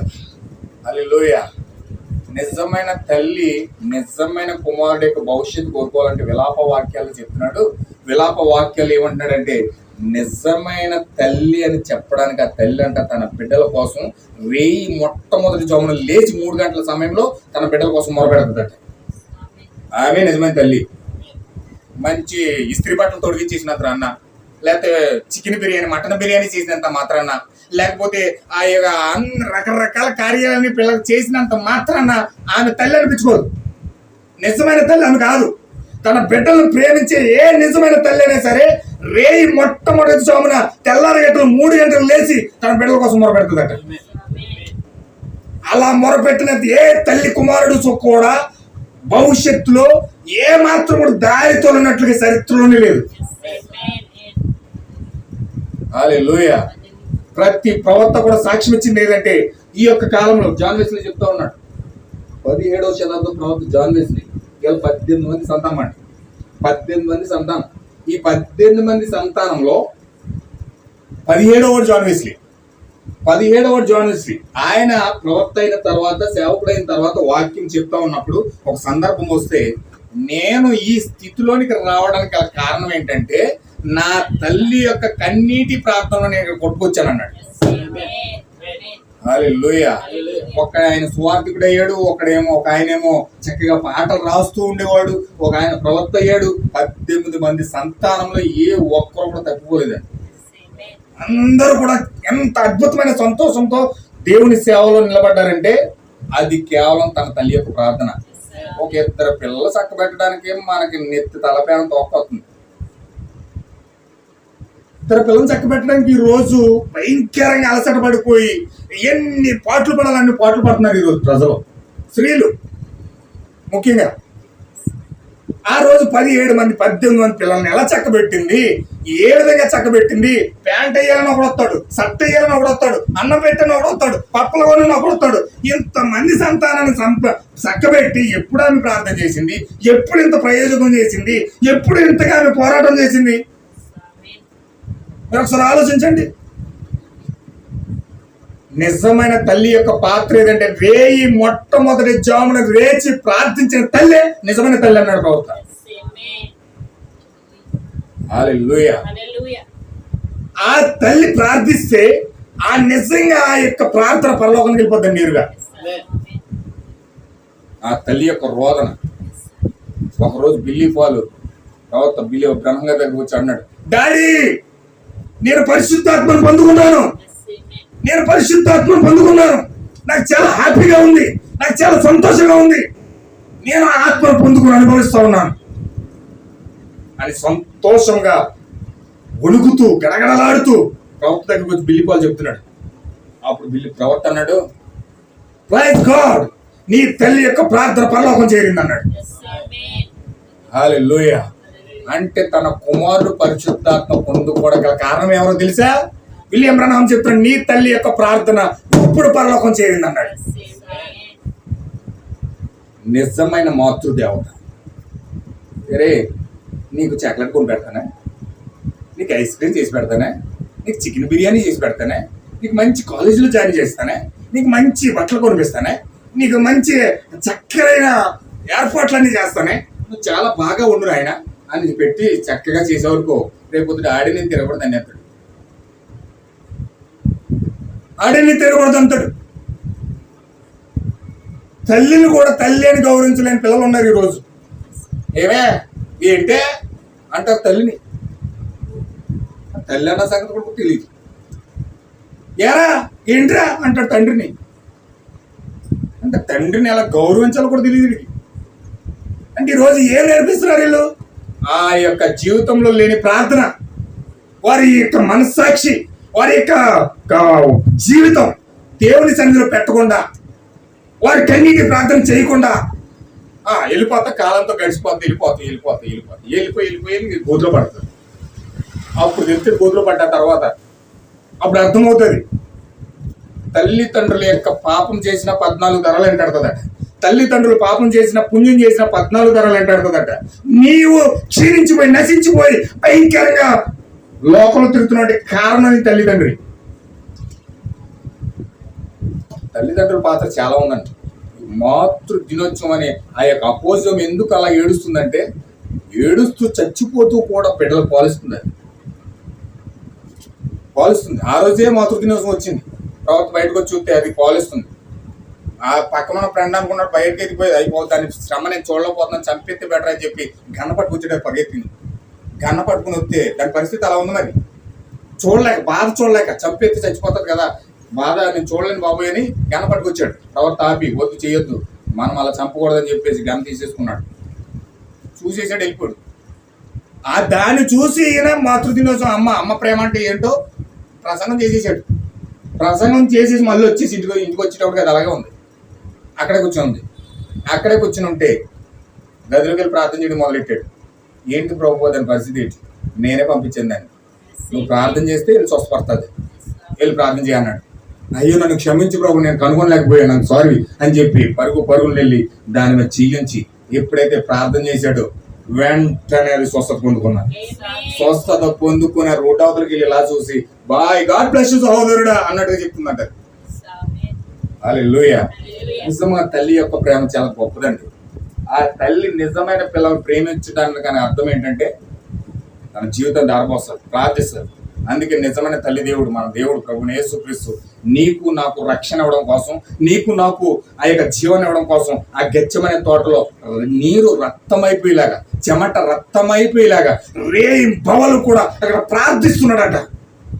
ఆయన తల్లి దేవుడు, ఆయన పాలు ఇవ్వడానికి, నిన్ను నన్ను పరిశుద్ధాత్మ పూర్ణంగా చేయడానికి, పరిశుద్ధాత్మకి ఇవ్వడానికి, ఆయన జీవమాలకు ఇవ్వడానికి ఆ గెచ్చమనే తోటలో చెమట రక్త బిందువులుగా మారిపోయిందట. హల్లెలూయా. ఆయన అంతగా అర్పించుకొని ప్రార్థిస్తూ ఉన్నాడు. చెమట రక్తం అయిపోయిందంటే తల్లి దేవుడు మన ఈ ప్రభుని యేసుక్రీస్తు ఎంతగా ప్రార్థించి ఉంటాడు. ఆయన నిద్రలేవు నిప్పులు లేవు, బుర్రకపట్టి నిద్రపోతున్నారు చాలా మంది బుర్రకపట్టి నిద్రపోతున్నారు. పిల్లలు చెడిపోయిన తర్వాత, ఎవరో ఒకరు తీసుకెళ్ళిపోయిన తర్వాత, లేకపోతే ఏదో ఒక జరిగిన తర్వాత, డ్రగ్స్ అలవాటు అయిపోయిన తర్వాత, లేకపోతే ఏదో కార్యాలన్నీ జరిగిపోయిన తర్వాత అప్పుడు కూర్చుని ఎడుతారు, నా పిల్లోడు నన్ను ఎంత మోసం చేసేసాడు, నా పిల్ల ఇలా చేసేసింది, అయిపో మా కుటుంబంలో ఇలా జరిగిపోయింది, అయిపో మా ఓడి ఇలాగ అయిపోడు, మా అమ్మ ఇలాగ అయిపోయింది, ఇలాగ అయిపోయింది అని కూర్చుని ఏడవడం తప్ప ఇంకేం చేయగలుగుతాం? చేసే పరిస్థితి ఏముంటుంది అక్కడ? అదే నువ్వు మోకరించి కన్నీరు కాచి ప్రార్థిస్తే, నీ పిల్లల కోసం మొర పెడితే, నిజమైన మాతృప్రేమ, నిజమైన తల్లి ప్రేమ నువ్వు చూపించి రేయిం పోవాలి మొట్టమొదటి జామున నువ్వు లేచి కన్నీరు కాచి ప్రార్థిస్తే నీకు ఆ స్థితి వచ్చింది కాదు కదా. హల్లెలూయా. దేవుడు నాకు మహిమ కలుగును గాక. ఈరోజు అనేక మంది చేసే లోపం ఏంటంటే బద్ధకస్తులు అయిపోయారట. ఈ లౌకిక సంఘకాలం యొక్క ఆత్మ ఏంటంటే బద్ధకపు ఆత్మ, నిర్లక్ష్యపాత్మ. వెళ్దాంలే, చేద్దాంలే, ఉందాంలే, ఏంటి నిర్లక్ష్యం, భయంకర నిర్లక్ష్యం. ఏది చేయవలసిన టైంలో చేయరు, ఏది ఉండవలసిన సమయంలో ఉండరు. రకరకాలుగా ఎంత భయంకరమైన బద్ధకపాత్మ, నిర్లక్ష్యపాత్మ ఈరోజు ప్రజల మీద ఉందంటే అదే గాఢమైన నిద్రపుచ్చ ఆత్మ అంట. లౌకిక సంఘకల్ప ఆత్మ, లౌకిక సంఘకల్ప ఆత్మ. ఈరోజు లౌకిక సంఘకల్ప ఆత్మ కిందుండి మేము పరిశుద్ధులు, మేము ధనవంతులు, మేము అడ్డోట్లు, మేము ఇట్టంటోలు, మాకు వాక్యం తెలుసు, మాకు పరిశుద్ధులు తెలుసు, మేము పవిత్రులు, మేము పరిశుద్ధులు అని చెప్పుకుంటా ఉన్నారు. హల్లెలూయా. ఏమన్నా వింటున్నారా? దేవుడు నన్ను గర్దిస్తున్నాడో, పొగుడుతున్నాడో, తిడుతున్నాడో నాకేం తెలియదు అన్నారు. దేవుడు నన్ను ఆవేశంతో నింపాడు, నేను చెప్తున్నాను అంతే. దేవుడు మాట్లాడుకుంటూ తీసుకోండి, నేను గర్దిస్తున్నాను అనుకుంటే నాలో కోపం పెట్టుకున్నాను. హల్లెలూయా. కానీ దేవుడు ఖచ్చితంగా సరి చేసినప్పుడు సరి చేయబడాలి. ఆయన ప్రమాణం చేసుకున్నాడు అని నెత్తి మీద, ఆయన ప్రమాణం చేసుకుని నెత్తి మీద, ఆయన మీదే ప్రమాణం చేసుకొని మరి చెప్తున్న మాట ఏమని చెప్తున్నాడంటే, ఎందుకు ఆ ప్రమాణం చేశాడంటే నీలో నుంచి ఆ మెల్కీసెదెకును బయటికి తీసుకురావడానికి, నీలో నుంచి ఆ మెల్కీసెదెకును తీసుకురావడానికి ప్రమాణం చేశాడంటే, నువ్వు ఎక్కడ ప్రభురాత్రి భోజనం ప్రమాణం చేస్తున్నావు? ఏం ప్రమాణం చేస్తున్నాడు? ప్రభువా, నేను మెల్కీసెదెకును తీసుకొస్తాను, నేను ప్రార్థిస్తాను, నేను మొరపెడతాను, నేను వాక్యం చదువుతాను, వర్తమానం చదువుతాను, జీవంతో నింపబడతాను, నీ సన్నిధిలో ఏమాత్రం కూడా నిర్లక్ష్యంతో ఉండను, నీ సన్నిధిలో ఏమాత్రం కూడా అహంకారంతో ఉండను, నీ సన్నిధిలో ఏమాత్రం కూడా నేను బద్ధకస్తురాలుగా ఉండను. ప్రభువా, నేను కన్యక, నిజమైన కన్యక వలె, నిజమైన జీవం కలిగి, నిజమైన పరిశుద్ధాత్మ కలిగి నీ సన్నిధిలో సహవాసం చేస్తాను ప్రభువా అని ఎప్పుడైతే ప్రమాణం చేసి నిలబడి అక్కడ నీ జీవితం అంతా కుమ్మరించుకొని అక్కడ నువ్వు సమర్పించుకుంటావో, నీ భవిష్యత్ అంతయు కూడా దేవుడు పరిశుద్ధాత్మతో నడిపించి ముందుకు తీసుకెళ్తాడు. లేదు ఏదో పోయిందిలే, బతికినాక బతుకుతాం, ఎప్పుడు చెప్తాం మనకి తెలియదు, అనుభవించవలసింది అనుభవించి చచ్చిపోతే అది చాలు అనుకున్నాం అనుకోండి, అనుకున్నట్టుగానే ఉంటుంది, తర్వాత ఉంటుంది దాని ఫలితం. హల్లెలూయా. చేసిన పొరపాట్లు చేసేటప్పుడు కనిపించవు, దాన్ని అనుభవించేటప్పుడు మాత్రం చాలా భయంకరంగా ఉంటాయి, చాలా బాధాకరంగా ఉంటాయి. అందుచేత నా ప్రేమైన సహోదరులాగా ఖచ్చితంగా ఈ రాజు ఈ ప్రభురాత్రి భోజనంలో దేవుడు మనకు గుణపాఠం నేర్పిస్తూ ఉన్నాడు. ఖచ్చితంగా మనం ప్రమాణం చేసి ఎంతైతే ప్రమాణం చేస్తూ ఉన్నామో ఆ ప్రమాణాన్ని కట్టుబడి ఆయనే నెత్తిలో ప్రమాణం చేసుకుని మనతో మాట ఇచ్చాడు, నిబంధన చేశాడు. ఆ నిబంధన మనం నిలబెట్టాలంటే మనం ఇక్కడ నిబంధన చేయాలి. ప్రభురాత్రి భోజనం మీద చేయిపెట్టి ఆయనే నిబంధన చేసుకున్నాడు కాబట్టి, ఆయన మీదే ఆయన ఒట్టు పెట్టుకుని చెప్పాడు కాబట్టి, ఇప్పుడు నీవు ప్రభురాత్రి భోజనం అనే ప్లేట్ మీద ఒట్టు పెట్టు నువ్వు చెప్పాలి. ఏమని చెప్పాలంటే, ప్రభువా, ఎంత మాత్రం నిర్లక్ష్యంతో లేకుండా వాగ్దాన ఫలం నేను ఈ కాలంలో మెల్కీసెదెకును పొందుకోవడానికి వాగ్దానం చేశావు. ఈ కాలంలో నిరంతరమైన యాజకుడు మెల్కీసెదెకు ఈరోజు మా దగ్గరికి వచ్చాడు. బలిష్ఠుడైన దూత, నిజమైన మెల్కీసెదెకు ఈరోజు మా దగ్గరికి వచ్చాడు. నేను ఆయన పొందుకోవడానికి ఎల్లప్పుడూ కూడా నేను తాపత్రయపడతాను ప్రభువా. నేను ఎందుకు షార్ట్ కట్లో చెప్పిన టైం అయిపోయింది, ఇప్పటికి మీరు అలసిపోయారు. అందుకే నేను మొత్తం డైరెక్ట్గా వచ్చేసాను, ఎండింగ్లోకి వచ్చేసాను. ఎందుకంటే ఈ మెల్కీసెదెకు ఎవరంటే ఈయనే ప్రభువుని యేసుక్రీస్తు అయి ఉన్నాడు. గొప్ప బలిష్ఠుడైన దూతగా 1963 ఈ మెల్కీసెదెకు దిగొచ్చాడు. ఇప్పుడు ఈ మెల్కీసెదెకును మనం ఎప్పుడైతే మన హృదయాల్లో పొందుకోవడానికి, ఇప్పుడు మన వాగ్దానం ఏంటో తెలుసండి, ఈ కాలం యొక్క వాగ్దానం ఏంటంటే మెల్కీసెదెకు నీ గర్భం గుండా రావాలనుకుంటున్నాడు. ఈ మెల్కీసెదెకే అవగర్భం గుండా రావాలనుకున్నాడు, ఛాన్స్ ఇవ్వలేదు. ఈ మెల్కీసెదెకే శారా గుండా రావాలనుకున్నాడు, ఛాన్స్ ఇవ్వలేదు. ఈ మెల్కీసెదెకు మరియమ్మ కూడా రావాలనుకున్నాడు, ఛాన్స్ ఇవ్వలే. ఈ మెల్కీసెదెకు పెంతుకొస్తులో ఉన్న ఆ వధువు యొక్క శరీరంలో నుంచి రావాలనుకున్నాడు, కానీ వారు కూడా నైసియా సభలో పడిపోయి ఛాన్స్ పోగొట్టేసుకున్నారు. ఈ రోజు ఈ మెల్కీసెదెకు నీ గర్భంలో నుంచి రావాలనుకున్నాడు. ఈ మెల్కీసెదెకు నీ గర్భం నుంచి రావాలంటే ఇది నీ వాగ్దానం. ఈయన యొక్క శరీరాన్ని ప్రత్యక్షపరచడానికే దేవుడు నీకు వాగ్దానం చేశాడు. ఇప్పుడు ఈ వాగ్దానం పట్టుకుని మోకరించి ప్రార్థించి ప్రలాపించి నిజమైన తల్లి దేవుడుగా నువ్వు మారితే దేవుడు ఆ వాగ్దానంలో నుంచి గొప్ప మెల్కీసెదెకును బయటికి తీసుకొస్తా ఉన్నాడు. కానీ నిర్లక్ష్యం చేసి లవోదీక సంఘకాలంలో ఉన్న కార్యాలు ఆ ఆత్మ పొందుకొని ఆ నిద్రమత్తుతో నింపబడిపోయి ఆ బద్ధకపు ఆత్మతో నింపబడిపోయి అలాగే నిద్రపోయి పనులు చేసుకొని పని నిద్ర అంటే ఇంకెప్పుడు బైబిల్కి చాయిస్ ఇస్తావు, ఎప్పుడు ఈ మెల్కీసెదెకును పొందుకుంటావు, ఎప్పుడు ఈ కార్యాలను పొందుకొని, ఎప్పుడు ఆ జీవాన్ని పొందుకొని ఎప్పుడు నిలబడతాను? దేవుడు తనపైన తాను చేసుకున్న ప్రమాణం ఏమైపోయింది? నువ్వు ఈ ప్రభురాత్రి పోయి చెయ్యి వేసి చేసిన ప్రమాణాలు ఏమైపోతున్నాయి? ఖచ్చితంగా మన జీవితాల్లో కాలం నిర్లక్ష్యం చేసుకోకుండా, సమయాన్ని నిర్లక్ష్యం చేసుకోకుండా సద్వినియోగం చేసుకోమని చెప్తున్నాడు దేవుడు. ఏమంటున్నాడండి? సమయాన్ని సద్వినియోగం చేసుకోమంటున్నాడు. కానీ సమయాన్ని ఈరోజు చాలా చివరికి వచ్చేసాం. రాత్రి పాస్టర్ గారికి ఫోన్ చేశాను. ఆయన ఆల్రెడీ అన్నాడంటే ఒక మాట, అసలు వర్తమానం కొత్త పోపు మన సోమవారం వచ్చాడు. ఆ పోపు కోసమే విలియం బ్రహ్మ ప్రవచించాడు. ఇద్దరు పోపులు వస్తారు. మొదటి పోపు ఏమో జాన్ కెనడీ ప్రవక్త టైంలో 1954 వచ్చాడు అతను. రెండవ పోపు ఏమో అమెరికా నుంచి రెండవ పోపు వచ్చినప్పుడు ప్రపంచం ఏకప్రపంచ విధానానికి తెరతీస్తుంది అన్నాడు. ఏక ప్రపంచం వన్ వరల్డ్ గవర్నమెంట్కి తెరతీస్తుంది అన్నాడు. ఇప్పుడు వన్ వరల్డ్ గవర్నమెంట్ రావడానికి అమెరికా నుంచి పోపు రావాలి. ఇప్పుడు మొదటి పోపు ఏమో కెనడీ. ఆ కెనడీ వచ్చినప్పుడే అక్కడ స్త్రీలకు ఓటు హక్కిచ్చి ఆ ప్రపంచం అంతా కూడా ఏకమవడానికి ప్రయత్నం చేశాడు. అది అక్కడ ఆగిపోయింది. ఇప్పుడు రెండవ పోపు వచ్చి అమెరికా నుంచి వచ్చిన రెండవ పోపు ప్రపంచ వన్ వరల్డ్ గవర్నమెంట్ రావడానికి అతను పురుగొల్పడం ద్వారా ప్రపంచం ఏకప్రభుత్వంగా ఏర్పడుతుందని చెప్పాడు. ఇప్పుడు అది చెప్పినట్లుగానే ఆ యొక్క పోపు అమెరికా నుంచి ఆ తెగ నుంచి వచ్చాడు. అతను రోమన్ క్యాథలిక్ సంబంధించిన వ్యక్తి. ఇప్పుడు అతను వచ్చిన తర్వాత ఇప్పుడు ప్రపంచం అంతా ఆగలుగుని ఉంది పోపు కోసం. క్రైస్తవులు కూడా ఎవరికి దిక్కులేదు. క్రైస్తవులు కూడా దిక్కుముక్కు లేవు. వాళ్ళు ఏ దిక్కు దొరుకుతుందని చూస్తున్నారు. ఎవరు మమ్మల్ని ఆదరిస్తారా, ఎవరు మమ్మల్ని అధికారం ఇస్తారా, ఎవరు మా పక్షాన్ని నిలబడి పోరాడతారని చూస్తున్నారు. అలాంటి ఆకలి సృష్టించాడు ప్రపంచం అంతా కూడా. ఇప్పుడు ఎవరైతే నేను ఉన్నాను అని ఎదర పోపు వచ్చాడంటే మొత్తం దూకెత్తొకేశారు. ఇంకా ప్రాణాలు కాపాడుకోలేట, మొత్తం మాత్రం వేసిపోతుంది. ప్రాణాలు కాపాడుకోవాలంటే ఇలా దూరేయాలి. ఇప్పుడు నీ ప్రాణం కాపాడుకోవాలంటే అందులోకి వెళ్ళిపోతారు ప్రతి ఒక్కరు కూడా. ఇందులోకి ఓల్డ్ కౌన్సిల్ చర్చెస్ WCCలో జాయిన్ అవ్వాలి.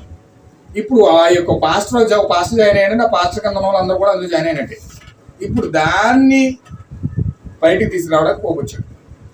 అది రాకముందే ఒక వారం రోజుల క్రితమే పోపు చచ్చిపోయినప్పుడే మన మెసేజ్ పాస్టర్ ఒక ఆయన ప్రవశించాడు. ఏమని ప్రవశించాడంటే, అమెరికాలో ఒక తెగకి చెందిన వ్యక్తి లైన్లో ఉన్నాడు. సమయం అనేది లేకపోతే దేవుడు ఆ వ్యక్తినే రంగం మీదకి తీసుకురాబోతా ఉన్నాడు అన్నట్టు. ఎప్పుడైతే ఆ మాట పలికడు వచ్చిన తర్వాత ఆ వ్యక్తి మాట్లాడుతూ ఉన్నాడు అన్నమాట. అంటే సమయం అనేది లేకపోతే అని వాడాడు అక్కడ పదం. సమయం అనేది లేకపోతే వచ్చే పోపు ఇతను అయి ఉండొచ్చు, ఇతను చాలా క్రూరుడు. అతను మాట విధానం చూసిన తర్వాత ఇతను భుజాలు ఇలాగంటున్నాడు చాలా అమాయకమైన వ్యక్తిలా కనిపించాడు. అసలు అతని ముఖంలో ఎంత అమాయకం ఉందంటే, దానియేలు అమాయకపు రాజు ఎవరంటే ఆ రోజే చాలా అమాయకపు రాజులో కనపడతాడు, కానీ ప్రపంచాన్ని దోసేస్తాడు అన్నాడు. అతని ముఖంలో ఎంత అమాయకం కనపడిందంటే అతను మాట్లాడుతుంది ఇలాగంటున్నాడు. అతని హావభావాలు తింగరోడా పిచ్చోడా ఏం తెలియని వ్యక్తి అన్నట్టుగా కనపడుతున్నాడు.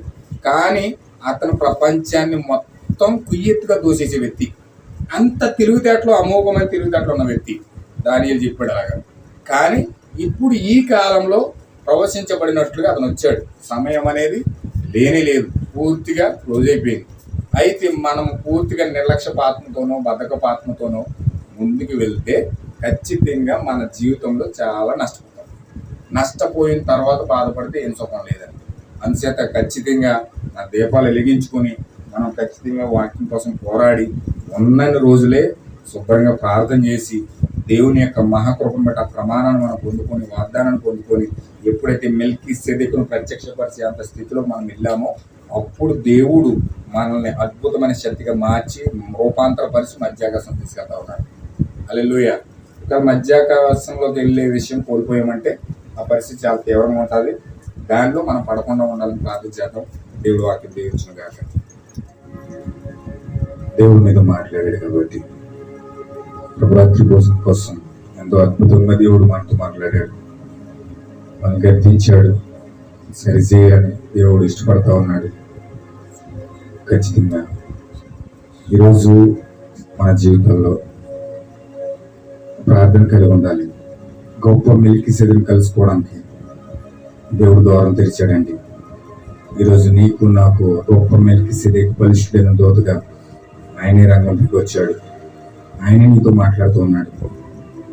నేను ఇంత రోషంగా మాట్లాడానంటే నేను కాదండి, దేవుడే మీతో మాట్లాడాడు. దేవుడు మనల్ని గద్దించాడు. దేవుడే ముందుకు వెళ్ళవలసిన విధానం మీరు చూపిస్తూ ఉన్నాడు. ఖచ్చితంగా ఆ యొక్క విధానాన్ని బట్టి మనం ముందుకెళ్ళి ప్రభు యొక్క వాక్యం బట్టి మనం నడుచుకొని ఆజ్ఞలు గైకొని దేవుడు ప్రభురాత్రి భోజనం ప్రమాణం చేసి మనం చెప్తాం, ప్రభువా వాక్య ప్రకారంగా నేను బ్రతుకుతాను తండ్రి, వాక్య ప్రకారం జీవిస్తాను ప్రభువా, గొప్ప మెల్కీసెదెకును నేను పొందుకుంటాను తండ్రి. ప్రభువా నాకు ఇవ్వబడిన వాగ్దానం చూపించి తండ్రి, ఆ వాగ్దానాన్ని పొందుకొని పరిపూర్ణంగా క్రీస్తు యొక్క జీవితంలో అడుగు పెట్టాలని ఆశతో ఉన్నానయ్యా. ఓ నాకు సహాయం చేయండి ప్రభువా, కృప చూపించండి ప్రభువా. ప్రార్థించేద్దాం చదువుగా చిన్న ప్రార్థన చేయండి. హల్లెలూయా, హల్లెలూయా. ఓ మైటీ లార్డ్, హల్లెలూయా. జీసస్ ని స్తోత్రం ప్రభు. ఓ దేవ సహాయం చేయండి. హల్లెలూయా. ఓ మైటీ లార్డ్, హల్లెలూయా. ప్రార్థించేద్దాం. దేవుడు మాట్లాడిన వాక్యమును బట్టి, దేవుడు మన జీవితాలతో మాట్లాడిన విధానం బట్టి, దేవుడు చేసిన కార్యాలు బట్టి, వాక్యమును బట్టి మనం ప్రార్థించేద్దాం. మీరు ఒకరు ప్రేరేపించబడిన వారు ప్రార్థించేయండి. వాక్యం నిమిత్తము దేవుడు మాట్లాడిన వాక్యము 100 100 మన జీవితాలు ఫలించాలని, ఏ దురాత్మల వాక్యం ఎత్తిపోకుండా పరిశుద్ధాత్మలో నెరవేర్చాలని, వాక్య ప్రకారంగా మనము మంచి ఒప్పుకోలతో ముందుకు వెళ్ళాలని, ఆ ప్రభురాత్రి భోజనం మీద ప్రమాణం చేసి నిజమైన ప్రమాణం మనం చేయాలని ప్రార్థించేద్దాం. దేవుడు మాట్లాడిన మాటలకు మంచి ఒప్పుకోలనిద్దాం. మనం ఒప్పుకుందాం. ప్రభువా నన్ను క్షమించు ప్రభువా, ఇంతవరకు తెలిసి తెలియక నేను ఏదైనా దేవ లోటుపాట్లతో జీవిస్తే, ప్రభువా ఇంతవరకు నాకు తెలిసి తెలియకుండా ఏదైనా సమస్య తలెత్తితే దేవా నువ్వు మమ్మల్ని క్షమించి నువ్వు చేసిన ప్రమాణాన్ని జ్ఞాపకం చేసుకో ప్రభువా. నువ్వు చేసిన ప్రమాణాన్ని బట్టి నీ మీద నీవే ఒట్టు పెట్టుకుని మరి చెప్పు, నాలో నుంచి మెల్కీసెదెకును తీసుకొస్తానని. దాన్ని పొందుకోవడానికి నేను ఇక్కడికి వచ్చాను. దేవ నా జీవితంలో గొప్ప పునరుద్ధానపు శక్తి, ఆ మేల్కొలుపు శక్తి, క్విక్నింగ్ పవర్, నిజమైన పరిశుద్ధాత్మ శక్తి దేవ నాలో నుంచి రావాలి ప్రభువా. నేను వధువుగా మారాలి ప్రభువా. నేను నిజమైన మెల్కీసెదెకు జన్మనిచ్చే తల్లిగా మారాలి ప్రభువా. దేవ మాతృ దినోత్సవం రోజున ఈ రోజు నిజమైన తల్లిని గుర్తింపజేశావు. ఆ తల్లిగా నేను ఉండాలనుకుంటా ఉన్నాను. నిజమైన తల్లిగా ఉండాలనుకుంటా ఉన్నాను. ప్రేమించే తల్లిగా ఉండాలనుకుంటున్నాను ప్రభువా. సహాయం చేయండి ప్రభువా. సహాయం చేయండి ప్రభువా. ప్రభువా యేసుక్రీస్తుకు నిజమైన తల్లిగా ఉండాలనుకుంటున్నాను. నిజమైన మాతృ తల్లిగా ఉండాలనుకుంటున్నాను. ఆ కుమారుడు భవిష్యత్తులో ఎదగాలంటే, ఆ కుమారుడు నాలో ఫలించాలంటే నా జీవితంలో కన్నీటి ప్రార్థన ఉండాలి ప్రభువా. నా జీవితంలో కన్నీటి ప్రార్థన ఉండాలి ప్రభువా. నాకు సహాయం చేయండి ప్రభువా. ప్రార్థించండి సహోదరులారా.